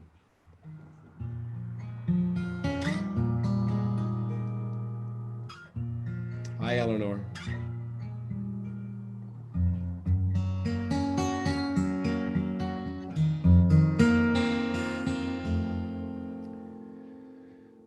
54 years ago, in 1966, my family was going to leave everything they knew. We were an East Coast family that we knew New York and New Jersey. My father had accepted a job at General Mills in Minnesota. And I had to look up Minnesota on the map. And when I looked up Minneapolis, no Google, of course, I found articles that said it was farm country, and I, in my 12-year-old head, expected cows in the street. I really did. One of the hardest parts was saying goodbye to all the people that had become important to me. Saying goodbye to my little friends. I went to an integrated 6th grade school. It was only for 6th grade. It's supposed to be a transitional year between elementary school and junior high. It's called Central 6th grade, and that was where I truly first learned how to get along with people who didn't look like me, talk like me. We were one of 2 or 3 Jews in our entire town. And I made good friends. But you know, in those friendships when you're kids, sometimes something says something wrong, and it just digs under you like a burr into your skin. And somebody said something to me like the last day before I was going to leave. And I got so upset, I said, "We're done. I'm out of here. I'm leaving anyway." And he said, No. Just walk with me to a friend's house. You know, we'll talk it out. And I said, I don't know if you know me, I'm a tiny bit stubborn sometimes. And he said, "No, we're fine. It's really, really important to me that you come to my friend's house so they can say, you know, goodbye to you as well." And I said, "I've had it with you all." And I stormed off, and he literally ran after me, and he tackled me, which, you know, boys do to each other, or at least they used to. He said, "You gotta come." And I said, "Why do I have to come? You're really, really bothering me. Take back what you said and I'll consider it." And he said, "I take it back." And so, "Well, I don't feel like going anywhere. I don't want to see any friends." And I started to walk away again. He tackled me a second time. He said, there's a surprise party for you waiting, and you're screwing it up. Act surprised or I'll hit you very hard. And I went and I was overwhelmed, even though the surprise element was gone. And between being irritated and then angry at myself, I didn't enjoy the party, the cake, and the ice cream as much as I should have. I was walking home along the railroad tracks. I loved the railroad tracks. It went right through our town of Englewood, New Jersey. And there I was putting pennies on the track because you want to try to find the penny after the train goes over it. And a train went by, and I stood as close to as I could to that train. I felt the hot wind of that train. And after the train passed, I heard my father yelling at me, "Get away from there! You could get hurt!" I said, "Dad, I've been putting pennies on train tracks since I was 5, which apparently didn't calm the situation at all. And then when he got mad at me, I started storming off. He said, "I got the car, I'll drive you home." And I said, "No, my friends, I had a bad experience today and now you're yelling at me. I want nothing to do with anybody."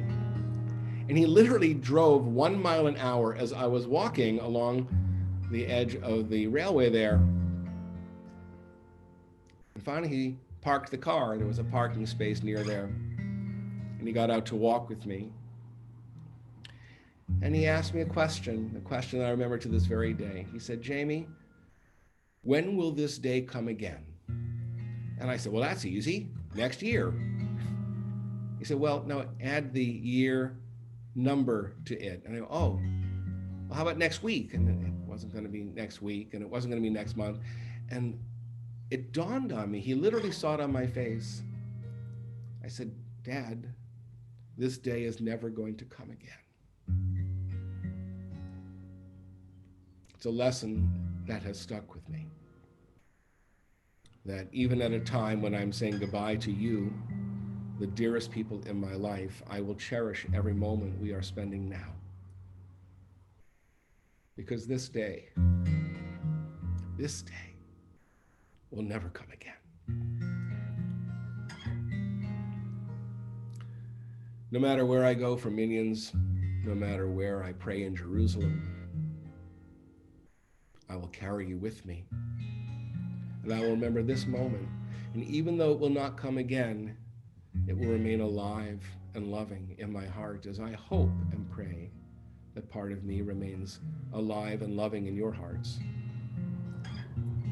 Cherish this moment.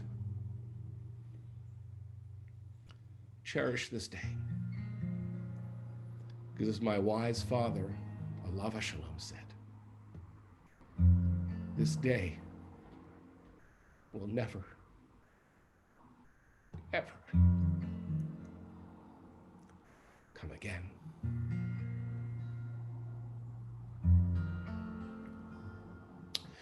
Oh, say shalom b'imroma hu yaseh shalom aleinu ve'akol Yisrael ve'akol Yoshvei Tevel V'imru Amen V'imru Amen. Alicia, you're beautiful. V'imru Amen.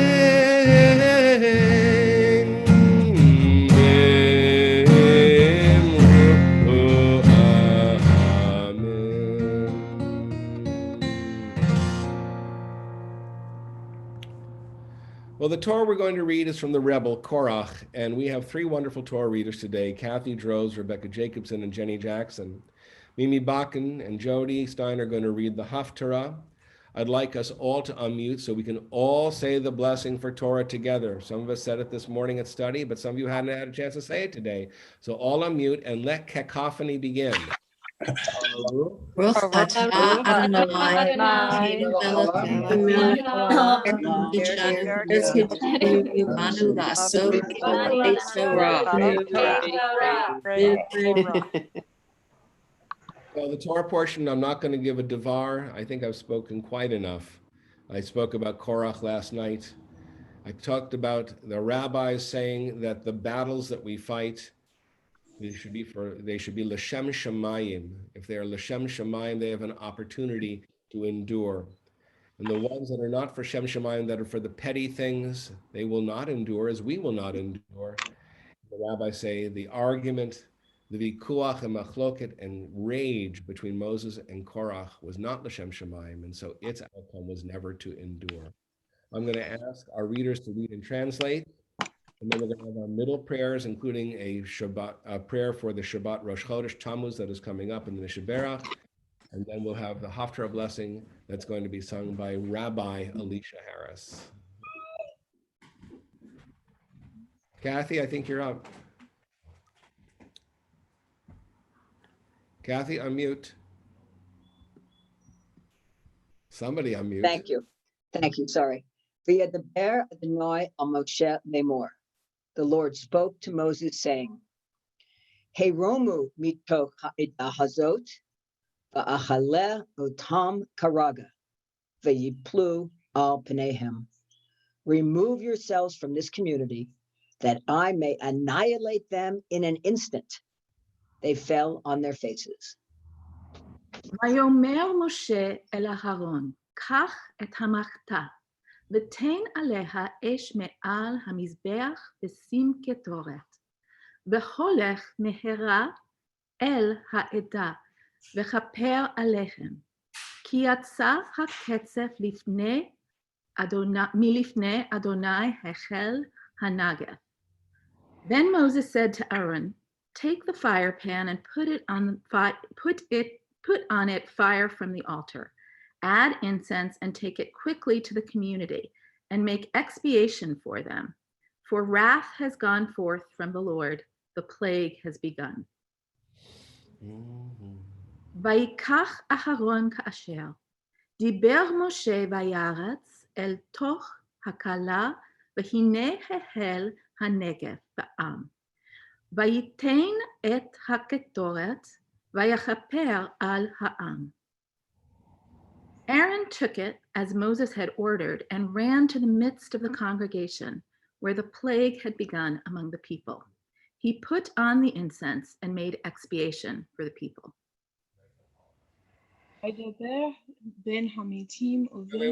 I'm sorry, we lost one verse. Can you do the next verse?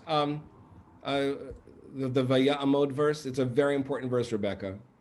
Vaya'amod. ויעמוד בין המתים ובין החיים ותעצר המגפה. ותעצר המגפה. Sorry about that, Jenny. Continue. Should I reread the verse? Oh, sure. Reread the verse. Thank you. ויעמוד בין המתים ובין החיים ויצרה המגפה. He stood between the dead and the living until the plague was checked. ויהיו המתים במגפן 14,700 מלבד המתים על דבר קורח. Those who died of the plague came to 14,700, aside from those who died on account of Korah. Vayashav Aharon el Moshe el Petach Ohel Moed v'hamagefan ne'etzara. Aaron then returned to Moses at the entrance of the tent of meeting, since the plague was checked. Yes. Thank you to our Torah readers, everybody. Say Yesher Koach to our Torah readers. Thank you so much. Kenner Berman, if you would please, the blessing for Rosh Chodesh Tammuz. Oh, hold on, I will give you the exact day. I have it. I have it. Great. Okay. Thank you.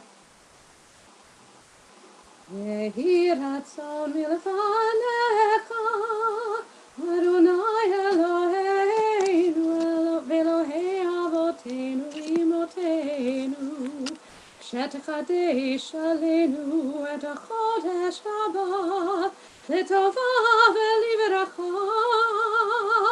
V'titen lanu chayim aruchim, Chayim shel shalom, Chayim shel parnasa, Chayim shetevanu, Avat Torah v'yirat shamayim, Chayim shimalu mishalot libeinu l'tova. Amen. Rosh Chodesh Tammuz, yeh b'yom sheni. The new month of Tammuz will begin Sunday night into Monday this coming week. So what I'd like to happen to the Mr. Derek as Sarah Berman prepares to sing it is that while she sings the first verse, please tap into the chat line, those for whom you were wishing healing, and we'll read them out loud. I'll read them out loud between the two verses before she sings the second verse about healing.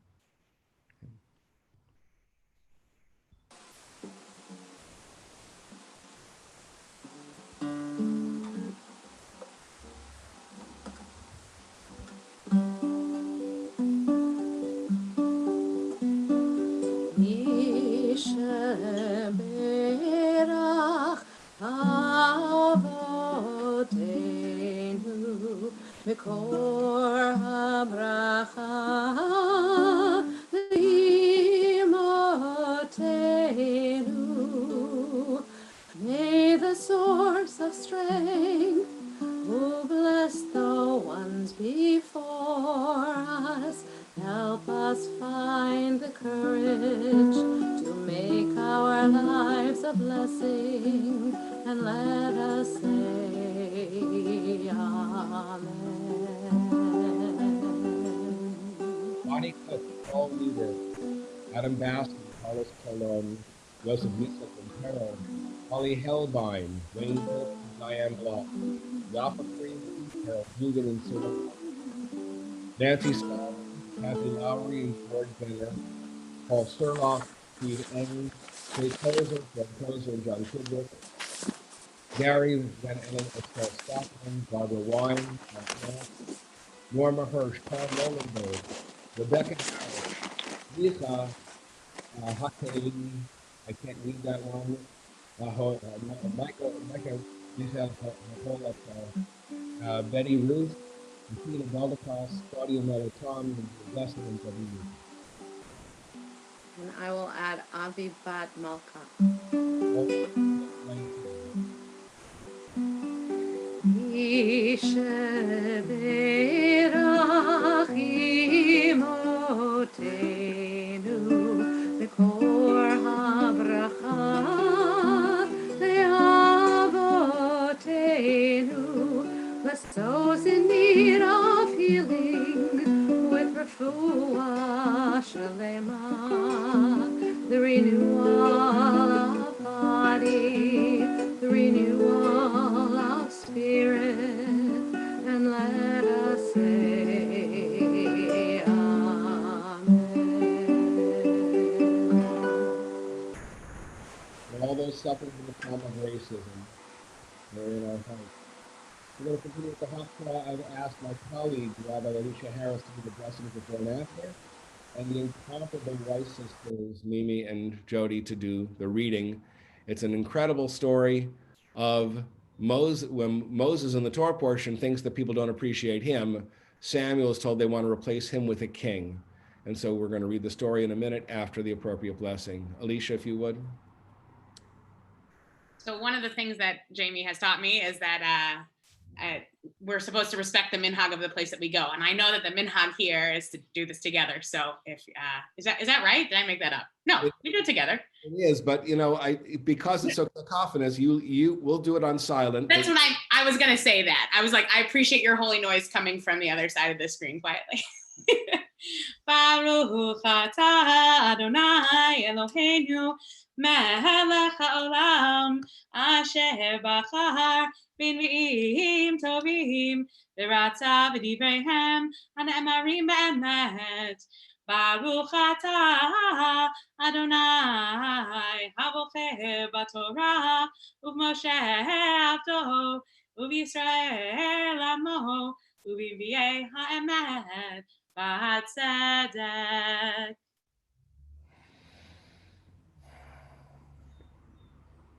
Okay, let's get the text.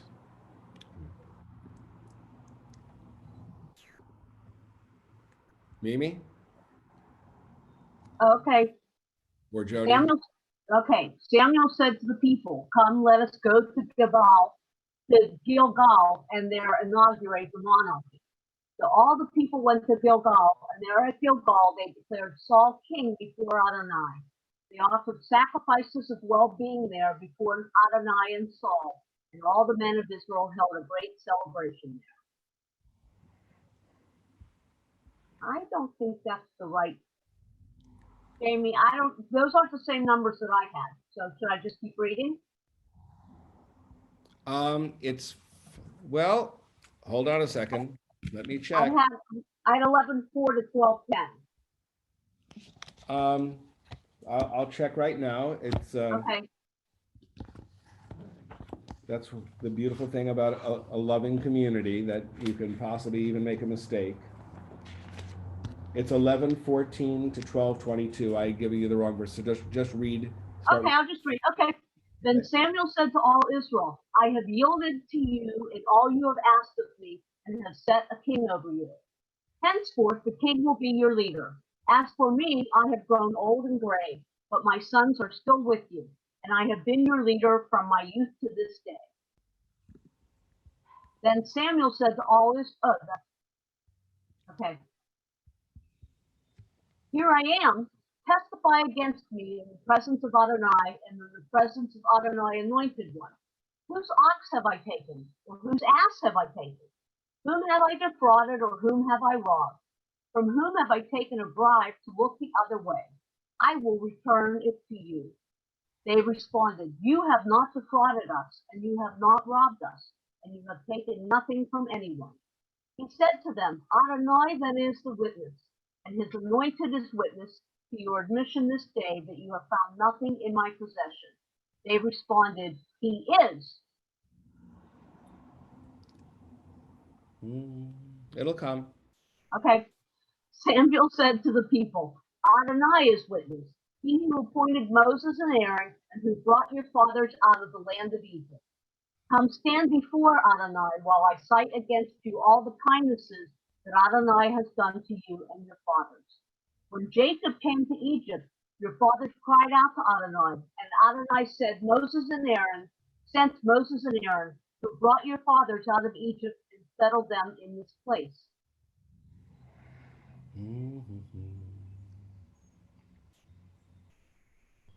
But they forgot Adonai their God. So he delivered them into the hands of Sisera, the military commander of Hazael, into the hands of the Philistines, and into the hands of the king of Moab, and these made war upon them. They cried to Adonai, "We are guilty, for we have forsaken Adonai and worshipped the Baalim and Ashtaroth.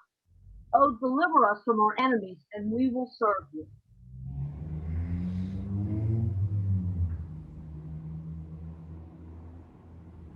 And it's coming. Okay, And this is Mimi's part. Okay, Mimi, go for it.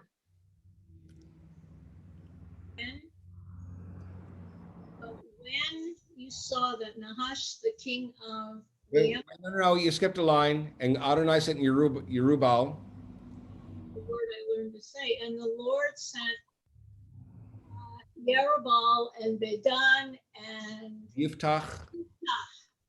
and Samuel, and delivered you from the enemies around you, and you dwelt in security. But when you saw that Nahash, king of the Ammonites, was advancing against you, you said to me, no, we must have a king reigning over us, though Adonai your God is your king. Well, Adonai has set a king over you. Here is the king that you have chosen, that you have asked for. Here we go. I'm still showing. We're fine.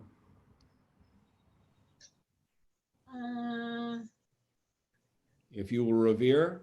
If you will revere Adonai your God and worship Adonai and obey him and will not flout Adonai's command, if both you and the king who reigns over you will follow Adonai your God, well and good. But if you do not obey Adonai and you flout Adonai's command, the hand of Adonai will strike you as it did your fathers. Now stand by and see the marvelous thing that Adonai will do before your eyes. Wait for it. It's coming. The people all said to Samuel, it is the season. In the season of the wheat harvest, I will pray to Adonai, and God will send thunder and rain. Then you will take thought and realize what a wicked thing you did in the sight of Adonai when you asked for a king. Samuel prayed to Adonai, and Adonai sent thunder and rain that day, and the people stood in awe of Adonai and of Samuel.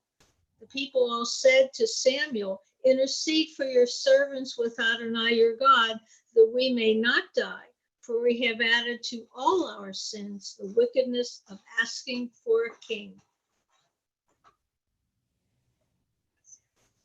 But Samuel said to the people, have no fear. You have indeed done all those wicked things. Do not, however, turn away from Adonai, but serve Adonai with all your heart. Do not turn away to follow worthless things, which can neither profit nor save, but are worthless.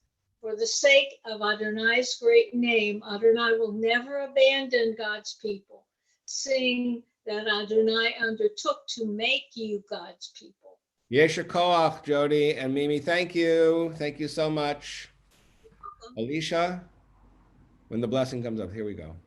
Baruch atah Adonai Eloheinu melech haolam, tzur kol haolamim, tzadik bechol hadorot, ha'el ha'na'eman ha'omer ve'oseh, ha'medaber u'mekayem, shekol devarav emet v'tzedek, al ha'torah ve'al ha'avodah, ve'al hanvi'im ve'al yom ha'shabbat hazeh, shenatata lanu Adonai Eloheinu, לקדושה ולמנוחה, לכבוד ולתפארת. על הכל, אדוני אלוהינו, אנחנו מודים לך, ומברכים אותך. יברך שמך בפי כל חי תמיד לעולם ועד. ברוך אתה אדוני. ברוך שמו. מקדש השבת. Amen.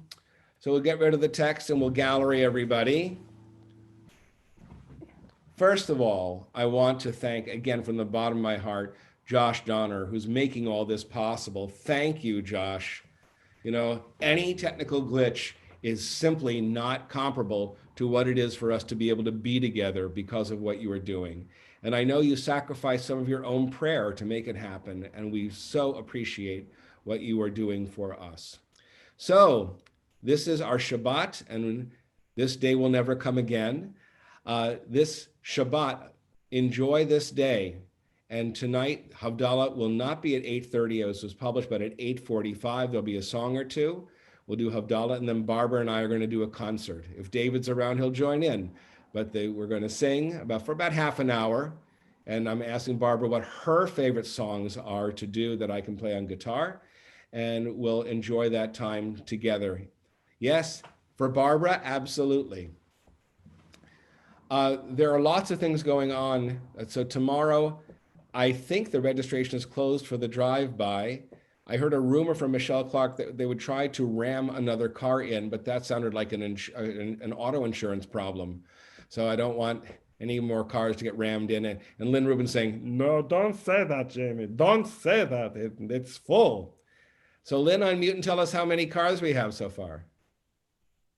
So at last count, we had almost 100, but everybody is still welcome. We'll fit everybody in because that's who we are. That's good. Okay, so I misinterpreted the shake of the head there. That's okay.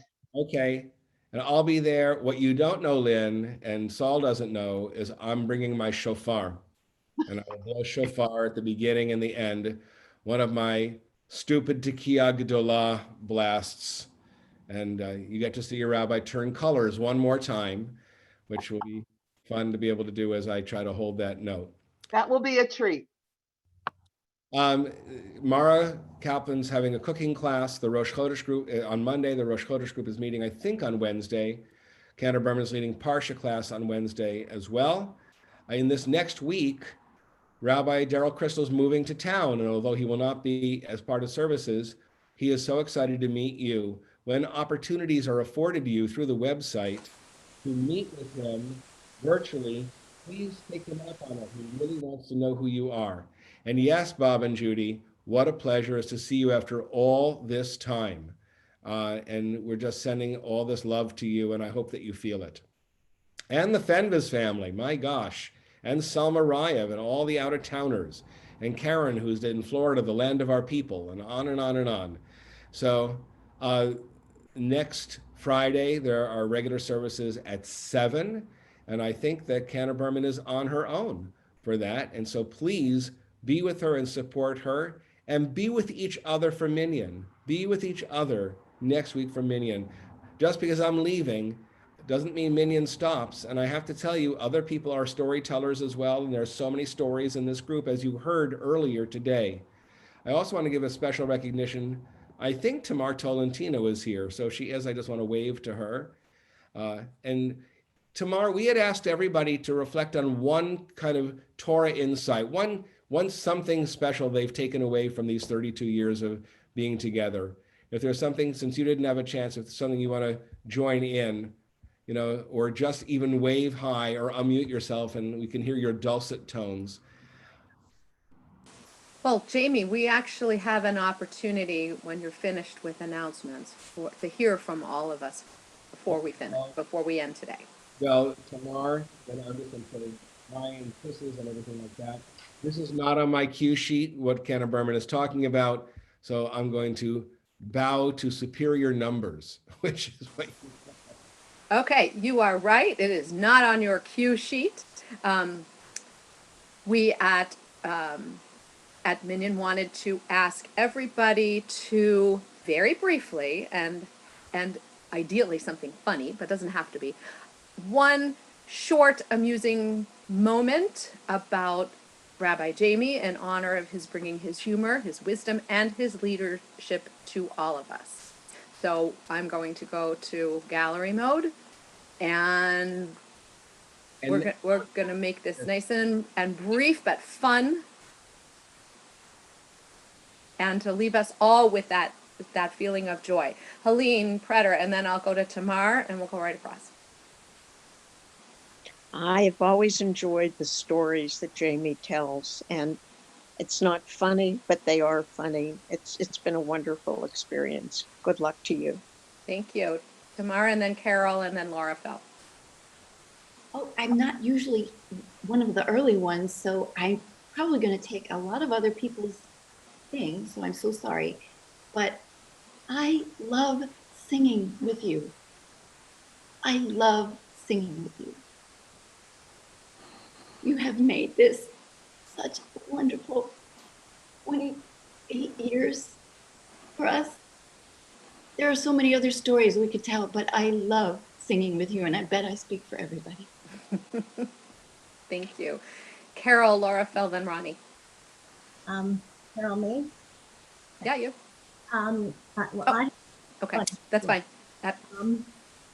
Way back when we did the food festival, I was struggling in the kitchen to open a very large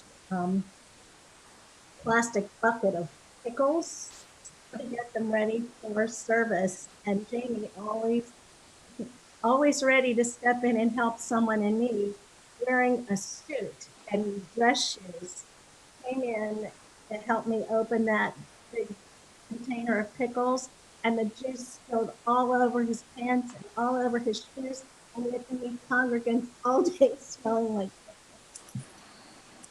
Thank you. Other Carol. Me? Yes. Oh, great. Thanks. So my mom on her deathbed maybe promised to join a temple, and that's when I joined. And my favorite is it's just Joyce juice. Laura Feldman, Ronnie. Thank you. I would say that I have enjoyed all of Rabbi Gibson's stories over the years, and I think a lot of it has to do with perspective, because I also come from a family of 6 siblings, so I find a lot of his stories parallel to some of my experiences growing up in a large family. So thank you for your lightheartedness. Okay, thank you, Ronnie, Kara, then Esther and Eleanor. Okay, I'll do the macro and the micro. Well, let me start with the micro, which is Jamie's support for the Hever Kadisha, and there are no words to unpack that. And then on the macro, I remember being outside in February in support of DACAs several years ago, and of course they're back on the scene, and we were freezing our tuchuses off, but we were there. Thank you, Jamie. Kara. Kara? Hi, can you hear me? Yes. Great. I just wanted to share my favorite amusing story was the day I got married. Andy and I got married in 1999. And when we were exchanging vows, Andy was very exact in following Jamie's words. And then Rabbi Jamie said, why don't you look at your wife while you're, look at Kara while you're saying your vows, not me. And it brought down the whole, it brought everyone to tears laughing. So it was great. Love you, Jamie. Okay, Esther and Eleanor, then Joe Manich.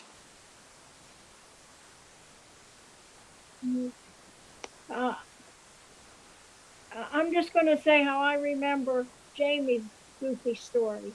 Love you, Jamie. I remember the night before I got married, Rabbi Jamie married Peter and me, I discovered that we had failed to pick up our marriage license somehow. And it was something like Columbus Day, and like we couldn't get into the courts. And we ended up calling Rabbi Jamie at God only knows what time, probably like 1 a.m. And I was hysterical. And somehow, Rabbi Jamie, you assured me that regardless of whether we had a marriage certificate or not, it was a real, honest to God, official wedding. And I don't know if you were just making that up or you just wanted to go back to sleep, but I was like, okay, the Sanhedrin is spoken. It's official. And then I was able to breathe after that. Thank you, Joe Manich. Thank you, Joe Manich, and then Karen Mullenberg. Wait, I'm trying to unmute you, Joe. Joe, just thank you. There you go. Okay. When I was going through conversion, it was a Sunday. A group of us were studying with Rabbi Jamie about the shortcomings of King David at certain occasions when it comes to women. He turns to me without losing a beat and says, "Joe, that was the Bill Clinton of that time." And it was a joke between us, but it was so funny that it just. Okay, Karen, and then Eileen, then Ben.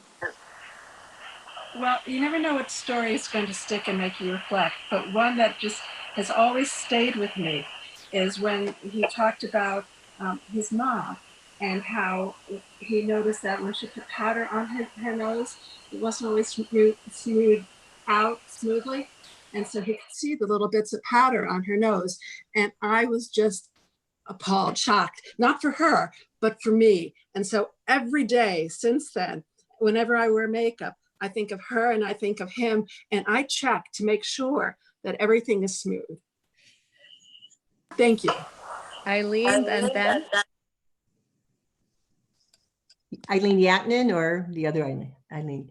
So certainly, Jamie, for welcoming our family as you've done forever, and you've saved our family from many traumas over these years, including about 6 years ago or so when Hannah, our younger daughter, was in Israel and called us to say that somebody had stolen her backpack with her computer, her wallet, her phone, and her passport. And thank God Jamie was in Israel at the time, and we desperately called Jamie to help out with our desperate daughter in Israel. Thank you. Ben, then Lori Mulvey. Hello. I've shared this elsewhere in the immediate vein. I had just moved back to Pittsburgh. I think it was around 1994.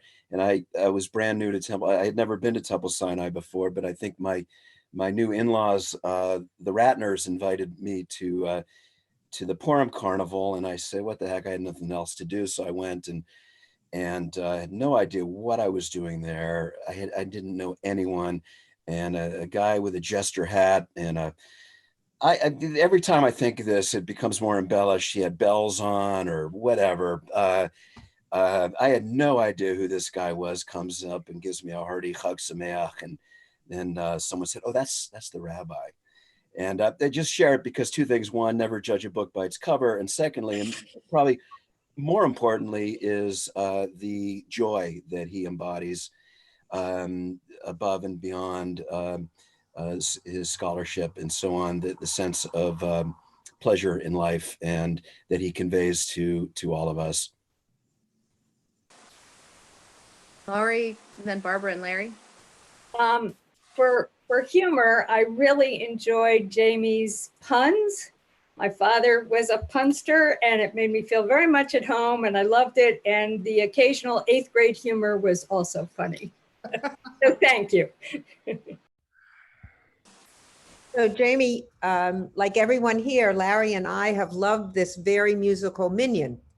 And we have also deeply appreciated your trusting us with the gift of silence, a gift that has grown in 30-second increments to now 4.5 minutes. You taught us that while we can praise God with all manner of instruments and in many different keys, sometimes simultaneously and not always in sync, it's also true that, as the psalmist says, to you, God, silence is praise. You've taught us to sing unto God many new songs, and that by just being aware of each breath, we can touch the divine soul. So thank you for showing us many ways to pray, and blessings to you on this next step of your journey. Thank you. Karen, Frank, and then Eileen. Charles Stobratz. I have 32 years of memories of Jamie, but one special one was the year that I was in Jerusalem. At the same time, Jamie was a Bartman. And he came and visited me and invited me to a Saturday morning Shabbat service in which he participated. And for me, it was so great to be in Jerusalem and see my rabbi doing the service. Eileen?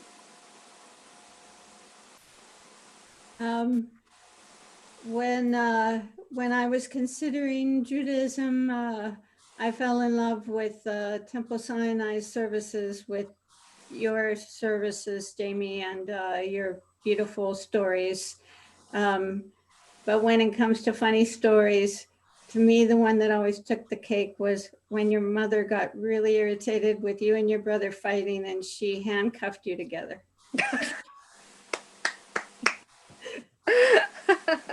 Thank you. Lynn, then Marcy. Miss Lynn? Okay. So two quick ones.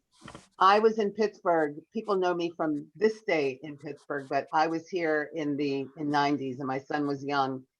And it was a Purim before the spiel, and Jamie it was reading the Megillah, and I don't even know if you remember this, Jamie. And there was a bunch of us, the LaBelles and the helpers and all the kids that were young. And Jamie decided it would be a wonderful idea to call all the kids up to the bima while he read the Megillah. And we're all, the parents are sitting there going, don't do it, don't do it. There was a lot of kids then, and it was pure chaos. But what we love is it showed that he was never afraid to take on a challenge with all of us.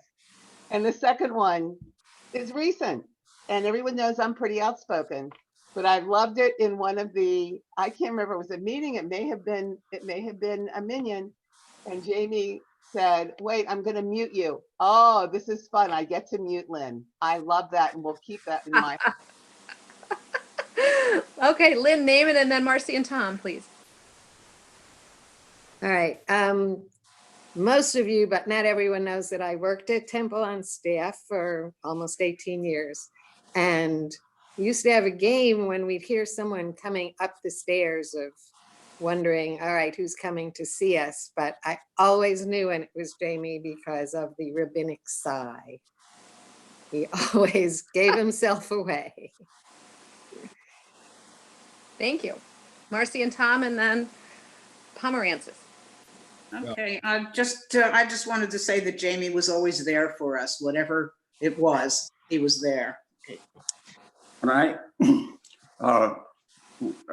had been to Temple for only a year or two, Frank Schwartz pushed me to come to Minyan, which he said was really wonderful, and I was very dubious, but I did come. And then, but I was a very prickly person in those days, difficult, and I heard him give a talk that irritated me, and I came up to him afterwards and I said, you don't believe in evolution, do you? And he stopped and smiled, kind of a Mona Lisa smile, and he said, only you don't know that. And that was a deep communication to me. I heard, first of all, that it didn't matter to him what I believed about that. And second, that he didn't need to discuss that issue with me either. And the wisdom and the beauty of that has grown on me over the years. Great. So if you see on your screen it says Justin Pomerantz, it's actually the Hirsches.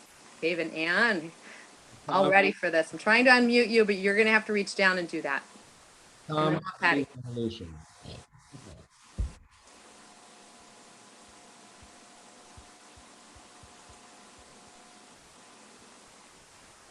There we go. You got it.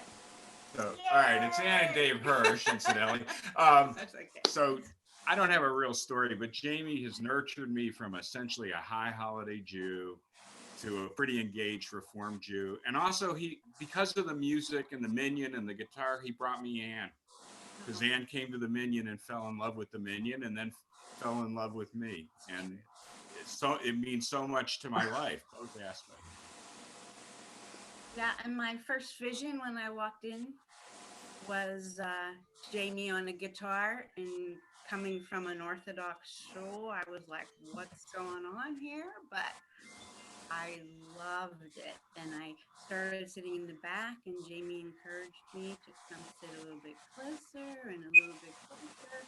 I ended up in the front row, so you never know what's going to happen. That's my wish for you too, Jamie. You never know what's going to happen. I think great things are going to happen. So thank you, Jamie. We love you. Jamie. We love you. Thank you. Patty Haskell, then Matt Schwartz. Well, I have another Purim one. Quite a long time ago, Jamie used to chant, read Torah in a way that I loved. He would, Jamie, would translate a Hebrew word in 3 or 4 different English words, and I loved it because it gave such a rich depth to the Hebrew words. And then somebody punked you in the Purim spiel doing that, and I don't think you ever did it after that. It was wonderful. It was Eleanor, who's here. Eleanor made fun of the way I read and translated Torah. I did read it that way after that, but nobody can forget that moment of Eleanor making wonderful, delicious fun of me reading Torah. Right, Eleanor? I have one more. Jamie, you and I were doing a trade. I was weaving you a tallis and talit, and you were having Hebrew conversations with me with my kind of pathetic Hebrew. And one day I came in and I said in Hebrew, I think I want to be a rabbi. And you said in English, let's speak English today. To me, that was pretty funny. I don't have any specific stories that I can think of off the top of my head. I just appreciate Rabbi trying to add some humor and wit into whatever stories and whatever speeches he said. So just, I think it's some sort of little bit of constant humor whenever you told the story every week, or every time I've listened to your story, there's always some humor and wit that's added in, especially the stories of you and your siblings and your parents. And I don't know how much of that is true and isn't true, but I definitely appreciate them. It's true because I say it is. Okay, that works for me. Okay. Remember the stories, so I get to remember them any way I want. Okay, Rachel, then Paula, then Ronnie. So the humorous one was my first Shabbaton when Rabbi started singing a song about Babylon, and I was singing along, and he turned and looked at me and said, where did you learn that song? And I said, Lutheran church camp. But the most meaningful memory I have, Jamie, is maybe about 3 years ago during the Minyan on Pride Shabbat, when you came directly to me. You had told a story about a friend of yours who I believe is a rabbi who was gay and said, I don't want to be accepted, I want to be celebrated. And you came to me and you apologized to me that that hadn't been your past, that it had taken you time to learn that. And there are so many wounds I bear in my life from that you just coming to me as a friend and as a religious leader and saying that just still means so much to me, that I know that I am celebrated, not just accepted or tolerated or, yeah, okay, you're one of us too, but that you celebrate all of who I am. So thank you.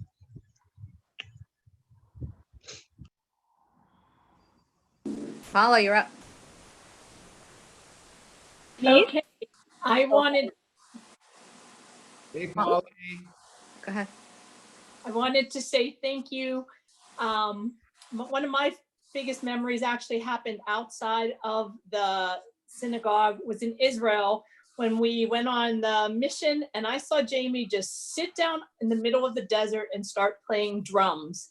And I thought, this is wonderful, Rabbi. I was a pretty new congregant at the time. And then in coming to services on a weekly basis, I realized this was going to be my new home, and that it really made me feel like I was part of the community, and I thank you for it. We love you, Jamie. Thank you. Paulie Manish is on from Israel, by the way. Where are you, in Tel Aviv? You have to unmute. Yeah, no, I'm actually at the beach in Herzliya right now. Are you distancing, I hope? Yes, trying to at least. I just wanted to tune in and say hello and share my love and my good wishes for you in your next endeavors, and how much I miss you and appreciate everything you've done for me my whole life. So thank you for being on Facebook. It was very endearing. Of course. So Ronnie, did we get you this time? And then Paul? We did. Paul? Yeah, Lori and I always appreciate your remembering joyously how we lived in sin and commitment for many years before we got married. And your genuineness. Thank you. Thank you. Norma and Steve, and then Ruth Reedboard.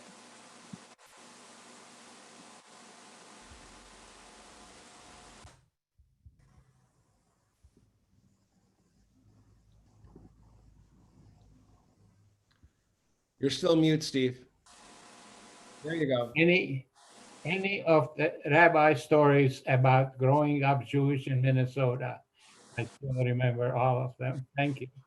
I thought I heard all the wonderful stories about you and your dad, but you just told a new one, and we've been away 20 years, and I never heard that one. Thank you. Ruth? Thank you. So now I do want to say that the music is what grabbed me with Jamie, and it's a very emotional thing with me because I connect with people, times, places, events through music, even though I'm not a musician the way many of the people in our group are. But Jamie really made that possible. The other thing that Jamie made possible was for the people who are gathered here today. I choose to believe the most wonderful and illustrious part of Temple Sinai. And Jamie has brought us together and we're sharing this. And this is a gift. Thank you very much, Jamie. Thank you all. If there's nobody else, let's do Elena and No, Kata. there are a bunch more people. Sorry. No, You just wait. have to wait. So we've got Bob and Aya and then the Gordons.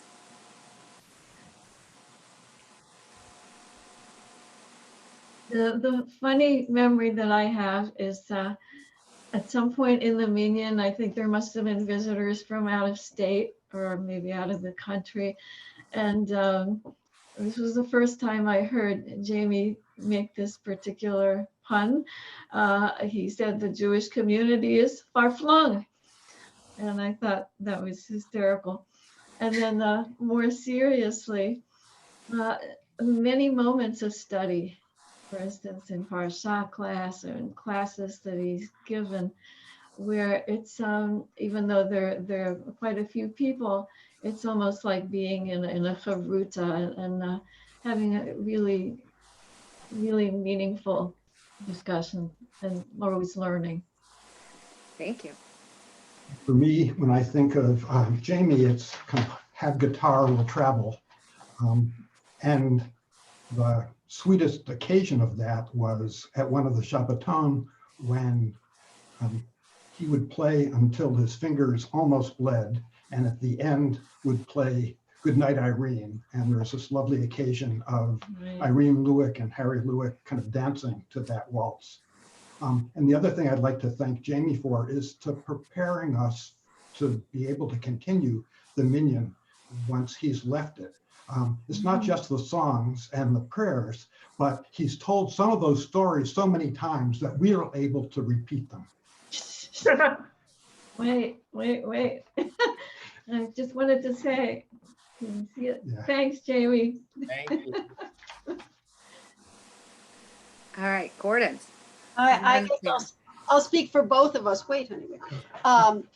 Jamie, we took a trip to Israel with you, maybe an unusual trip. It was in December, which wound up being unusually warm. We were eating outside in Jerusalem at cafes, which was amazing. Plus we ate, it was a gourmet trip, and I don't think any of us had seen that quantity of food. It was astonishing. Each restaurant wanted to outdo the other, and I think it was so delicious that we were all stuffing ourselves crazy. But that was quite a memorable and unusual trip. We went everywhere. We went from the Dead Sea to Svat. We were all over the place. Anyway, eating ourselves in every place. So, go ahead.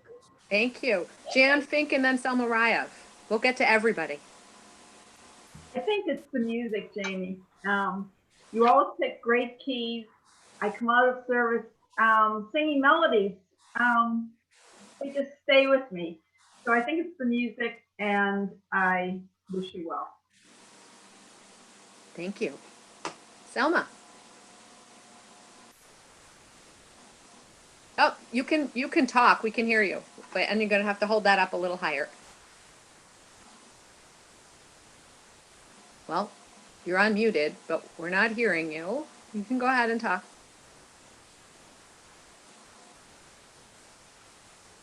Selma, do you want to try holding that sign up again? All right, now hold it back a little closer to your face. That says, "We will miss you." I know we can see that. Thank you, Selma. Okay, Carolyn and Frank, and then Joe Winkle.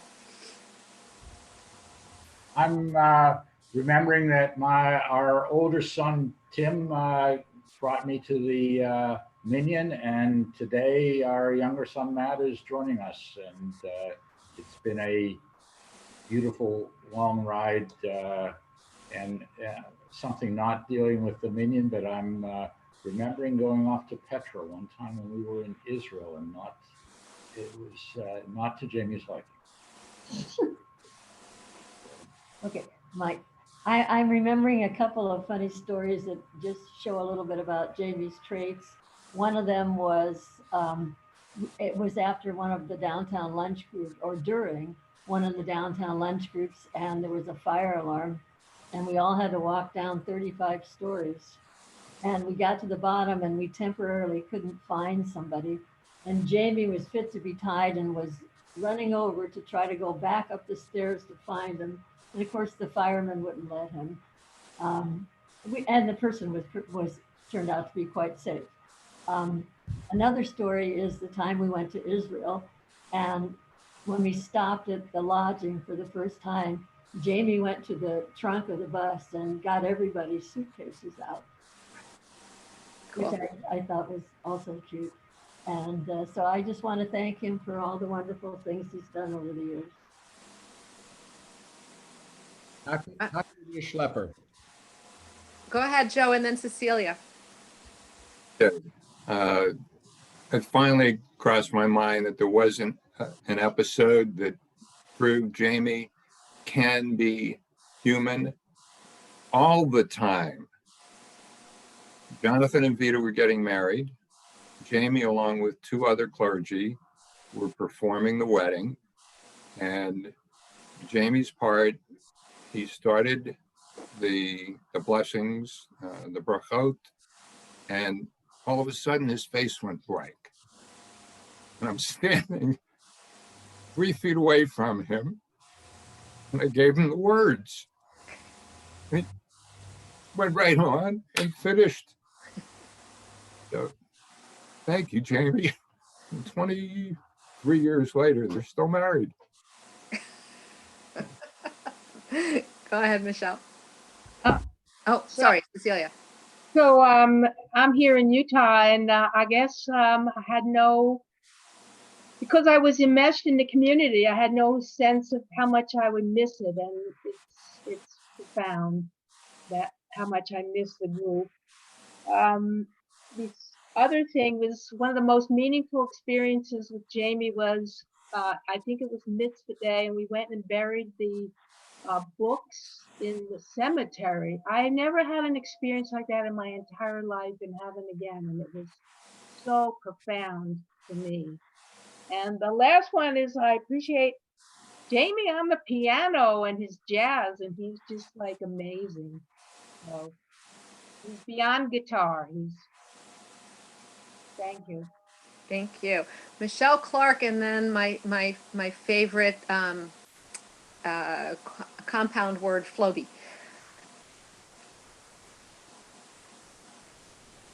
Wait, you're still muted, Michelle. Okay. I don't think my best story with Jamie has come yet. I think in retirement, I owe him, you know what I'm going to say, a dance lesson.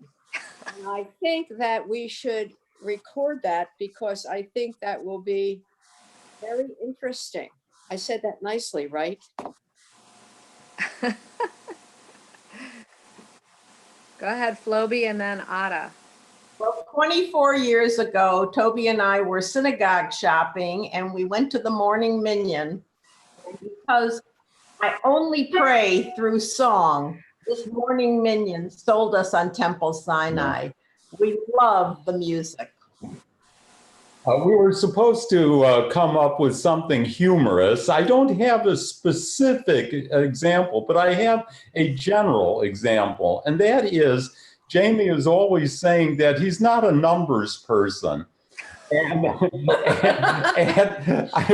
here is a man who wraps himself in the prayer book and never seems to know what the page numbers are. So. By the way, I have to thank you for putting up a background that says thanks backwards. Just so you know. It should be forwards. We had it, we changed it. It's supposed to be forward. There's no forward or backward in Torah. Trying to figure out what cannot means. That's right. It's in Hebrew. Barbara and Larry are right. Hebrew. Hada.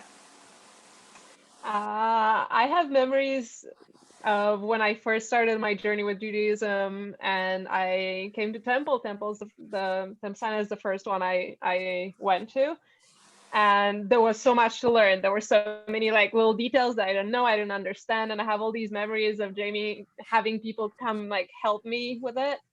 And a particular one that stands out is the first time I first started coming to Saturday morning services. The first time I came for Friday evening service, I came wearing my talit because I didn't know any different.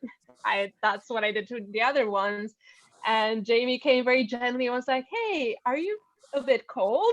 As his like very polite way to tell me not to do that. And kind of the way he humorously deals with all these situations made me very comfortable about all the little mistakes I was making as I was learning. Thank you. Lori Mulvey, did I skip you before? No? Okay. Liz Miller, I know, has got something to say. And then Josh. So just a couple things. One, sort of the humorous pathway for us to become Temple Sinai congregants was actually through our daughter Hannah, who found her way to Rabbi Gibson's confirmation class before we were even members. It was shortly after we had arrived in Pittsburgh, and it was really the joy that she experienced in that confirmation class that drew us to Temple Sinai. And related to that confirmation class, what we have not talked about is Rabbi Gibson's sex ed. So you all have not been privy to the amazing sexual health education that he actually offers to our confirmation students. And I have had the privilege now, I think, for the last several years, being in that class together with him. And the honesty, the transparency, and just the sheer joy with which he talks about relationships and healthy relationships in the context of human sexuality. While not necessarily humorous, I thought, at least you would get a little spicier side of Jamie. Wait till I finish, please. Thank you. Josh, and then Elaine. When Howie and I were getting married, Jamie, you told us that 80% of all fights start when somebody comes home from work and the other person's in a different mindset, and to just wait 5 minutes. So you saved our marriage and taught me how to make up statistics. Hey, Solomon.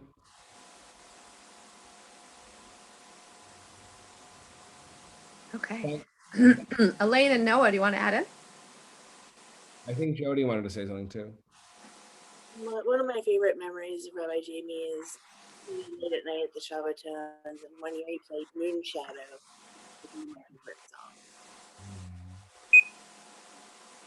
So one of the things that came to mind for me with Rabbi Jamie was the time that he had introduced a new melody to me, a new to me melody for a prayer that I really liked, the one we had been doing. I asked him, is there a word for when you don't want to like the new melody because you don't want to sing that one instead of the one that you know? And he said there wasn't, but he did help me to learn the joy of always singing a new song and being open to new melodies, even if I like the ones that we already have. Thank you. Rebecca Jacobson. There's so many to choose from, but the one that has come to mind as you all have been talking is the delight that I've had in watching you interact with children. And I'm remembering this one Hanukkah party where I'm not sure who it was, but I think Daniel Shatton and Colin were involved in it. And they were doing something bad. And you looked over with this kind of devilish smile and this twinkle in your eye, and you told them to behave. And I thought to myself, man, he has probably done stuff just as bad or worse. Okay, Karen and Josh. Karen, then Josh. If you want to unmute, I see your names. Nope. Okay. Well, Karen, if I see you unmute, I'll know what to do. Same with Monica. Hi. No. Oh, sorry. Go ahead. I was already up under mom's phone, so I've already talked. Great. I have the computer too. Oh, that's why. Okay, sorry. Thank you. Josh Breslau.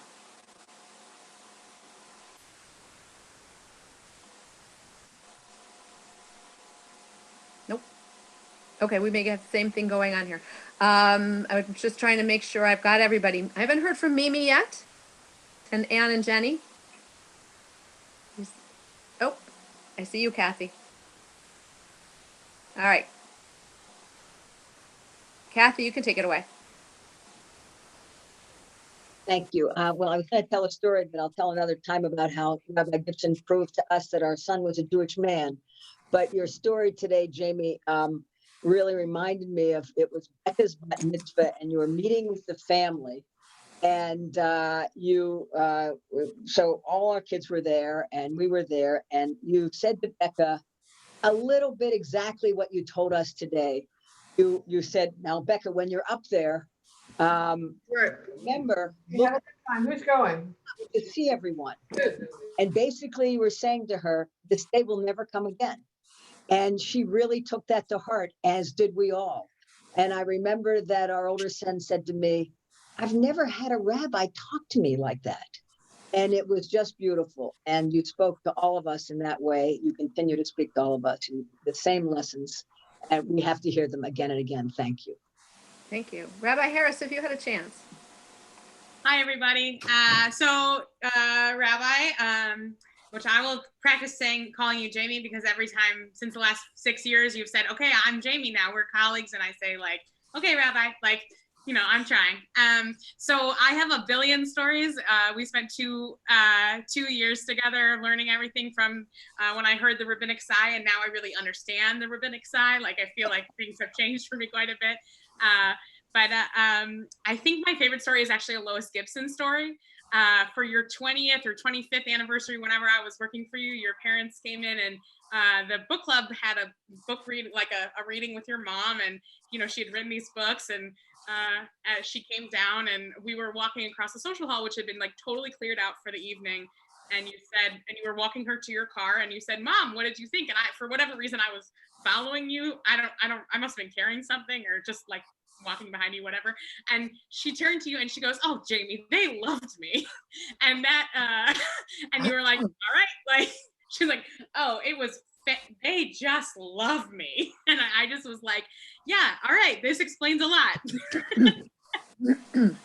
She was a wonderful woman, and both of your parents were really lovely when I met them. So, you know, I wouldn't be here without you. That's very clear. So that's one of many memories. Thank you. Thank you. Monica, I see you've unmuted.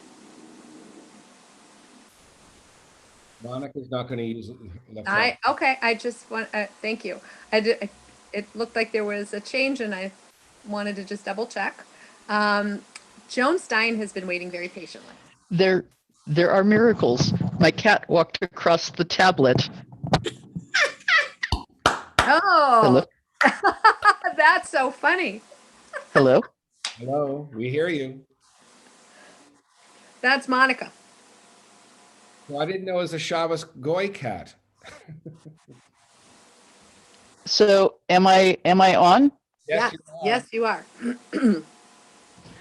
Okay.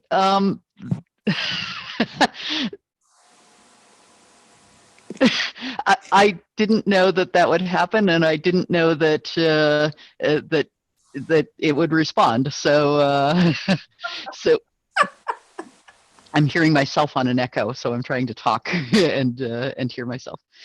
But the stories, the stories that Rabbi Gibson tells are funny and humorous. We were asked to share something funny, and then you realize that it's not just humor, that there is a message, and that it's showing, you know, a real human element, somebody who's willing to make himself vulnerable in sharing these stories. And it reminds me of a Torah teaching that that he emphasizes, which is the Torah is filled with human beings who make mistakes and are complicated people and are not perfect. Our Torah tells us about real people, and if real people can reach a level that they can actually aspire to interact with God, to be noticed by God, to have that kind of relationship, there's hope for all of us. And by having a rabbi who's willing to share and demonstrate and make himself vulnerable for us, that has just been a real blessing these 22 years that I've been here.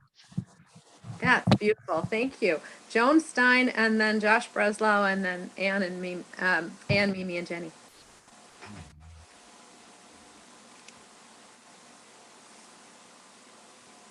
Unmute. Can you hear me? Yep. Yeah. Okay. God knows I have gazillions of stories about Jamie, but one of my sweetest all-time memories was for Mark and my 25th wedding anniversary. We were married in October, so it was Sukkot, and Jamie was doing an anniversary blessing for us. Now, you have to understand that my wonderful husband, Al Basham, he called Temple Sinai and Judaism my thing. So when we were actually planning our wedding, we went to Rabbi Goldblum at Al Basham at Beth Shalom, and he told him he was still looking for a Jewish justice of the peace. So anyway, he loved Jamie. So we did the anniversary blessing up on the bima, and the sukkah was up on and Jamie, and you could tell how nervous Mark was being up on the bima. And he looked at him and he grabbed his hands and he said, "Don't worry, Mark, it won't crash down on you." Jamie, I love you. You know that. Mark loved you. He adored you. And you made the last years of his life just so wonderful. And I will forever thank you for that. Go ahead, Josh. Thank you. Thank you. Yeah, I want to acknowledge something that Jamie said that I didn't hear and I have never heard and probably will never hear. And that was something he said to my son on the bima in front of the entire congregation, silently to the congregation, whispered in my son's ear. And I think he's done this to all the bar and bat mitzvah kids. I still don't know what he said, but from the look on my son's face immediately afterwards, I think it was spot on. And I think that, that's also something I'm just going to remember always about Jamie's understanding and connection with individuals and his ability to express it powerfully. Josh, it was his confirmation blessing. Go ahead, Ann, Jenny, Mimi. So probably the most memorable story about Rabbi Gibson that I have was I was 8 and in the Purim spiel for the first time, actually. And I just remember, like, we were all like sitting on the edge of the stage in like our little costumes. And Rabbi Jamie was Haman, as he usually is. And I just remember looking up at him, like, what is this guy doing? Like, why does he have such a weird costume on? What is that mustache on his face? What is that song that he's singing? What is that guy doing? And so I later learned that, he was like a really, really good person, who understood, who understood me and who helped me and who did a lot of really great things for me. So turn off yeah. the iPad and we'll get rid of the echo. Wait. Yeah, no, it's your turn. Okay, Jamie, I'm not sure you remember this, but years ago when we still had only one Yom Kippur service, I was doing the blessing after the Haftorah, which is long and complicated, and I was terrified. And I'm standing there and I started wrong. And if you start wrong, you'll keep going wrong. And the only thing you can do is start all over again. And I didn't even know I was wrong until I felt this pull on my talus. And I turned to look at you and you just shook your head. And so into the mic to like 1,400 people, I said, whoops, wrong blessing, and started all over again. What else are you going to do? Sarah Perman, Rabbi Perman. We haven't heard from you yet. Okay, so the funny story is it was my first Purim Carnival, I think, at or Purim Spiel at Temple Sinai, and Mayor Peduto was speaking from the Bima, or he was part of the debate between the Latka and the Hamantashen. And he started to endorse somebody who was running for public office, and Jamie's face like blanched because, of course, you can't endorse anybody from the pulpit. I love the stories though, and when he talks about not disturbing his parents, I can picture that definitely. And then I have a Barbara story I wanted to share real briefly. It's not funny, but it's appreciative. Can she hear me? He's walking over right now. Okay. Everybody say, yay, Barbara. Yay, Barbara. So it was one of the early, probably was the first summer I was at Hartman. So it was about 14 years ago. And at the convent, they had me staying in a room with no screens. And I got bitten everywhere. I mean, my arms were like a disaster. And I remember showing Barbara my arms, holding them up. And like she said, you better see somebody about those. So I did go to the pharmacy because they're as good as a doctor often. And I said in Hebrew, need something for before and after. And I got some medication. And I always think about that and very appreciative that you were able to say, yeah, you better take care of those bites. Thank you. I want to just double check because my screen keeps moving around. So I'm trying to keep track. We got Josh Breslow? Yeah. All right. Lynn Rubinson? Yes. Okay. Elaine Lesgold? Yes. Yes. Rick Rosenthal? No. As opposed to everybody else meeting Jamie at synagogue, I met him on a basketball court.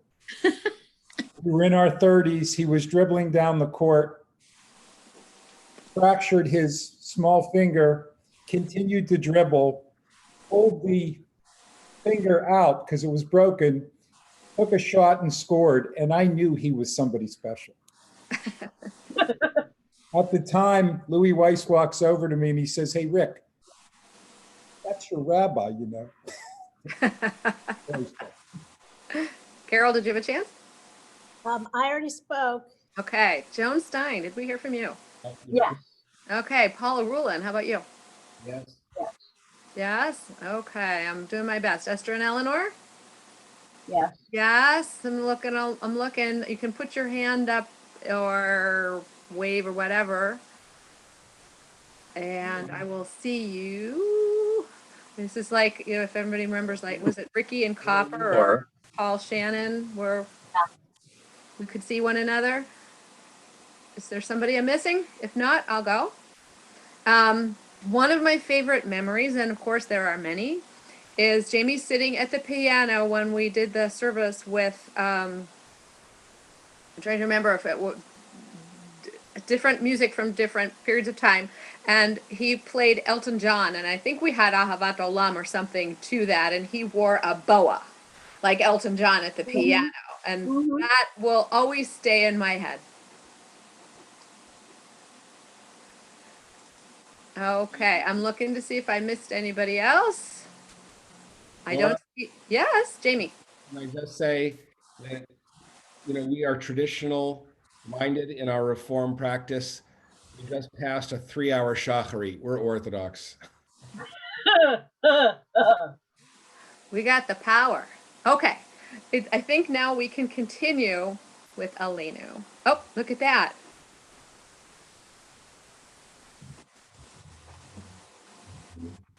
Thank you.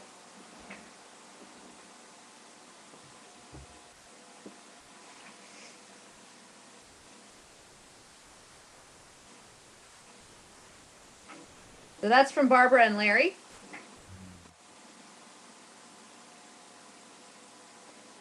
And we can continue with Alenu. So if you are comfortable doing so, please rise or continue from your seats. Aleinu l'shabeach la'adon hakol, lateit gedula liotzer bereshit, שלא עשנו כגויי הארצות, ולא שמנו כמשפחות האדמה. שלא שם חלקנו כהם, וגורלנו ככל המונם. ואנחנו קוראים ומשתחווים ומודים לפני מלך מלכי המלכים הקדוש ברוך הוא. שהוא נוטה שמיים ועוצר הארץ, ומשה ויקרו בשמיים ממעל, ושכינתו זו בגובה מרומים. הוא אלוהינו אין עוד, אמת מלכנו ופסולתו, ככתוב בתורתו, וידעת היום והשיבות אל לבביך, כי אדוני הוא אלוהים בשמיים ממעל, ועל הארץ מתחת. אין עוד, ונאמר והיה אדוני למלך על כל הארץ. ביום ההוא יהיה אדוני אחד, ושמו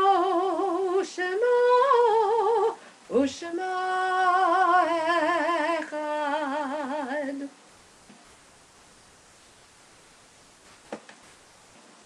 I'm going to go right to Kaddish. All those, if you are saying Kaddish, please unmute. And then we'll try to answer as a community as well. Everybody unmute for now.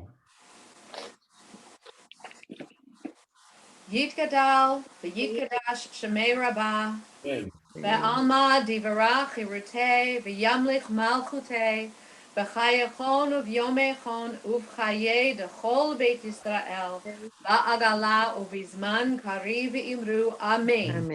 יהי שמי רבה וברך העולם ועלמיה. יתברך וישתבח ויפאר ויתרומם ויתנשא ויתהדר ויתהלל שמי דקדושה בריחו לעילם ירחתה ושפחתה ונחמתה לעמירם אמן. יהי שמרה אדוני וחיים עלינו ועל כל ישראל אמן. עושה שלום ובויה עשה שלום עלינו ועל כל ישראל ואמרו אמן. May the one who creates harmony on high bring peace to us, to all Israel, and to all of this world. Please mute so I can sing to you. Bless this house, for we are all together. Bless us all, we may not meet again. Think of all the happiness we found here. Take it home and share it with a friend. Come along, sing a song, and we'll never say goodbye. And you'll see and agree, friendships one need never die. Bless this house, for we are all together. Bless us all, we may not meet again. Think of all the happiness we found here. Take it home and share it with a friend. Shabbat shalom, everybody. Baruch atah Adonai Eloheinu melech haolam borei peri hagafen. Everybody, it's just juice. Shabbat Shalom. You have Shabbat Shalom. every one of you. I love my colleagues, Alicia and Patty and Sarah and Laura. I love all of you. Thank you. Thank you. Some of you, this is goodbye for now. And some of you I'll see tonight for Havdalah at 8:45 when we get together to end Shabbat and have our little concert. I'm going to say goodbye. Bye. You all Shabbat Shalom. Shabbat Shalom. Shabbat shalom. Shabbat Shalom. Shabbat shalom. Shabbat shalom. Shabbat shalom. Shabbat shalom. Shabbat shalom. Shalom. Shabbat shalom.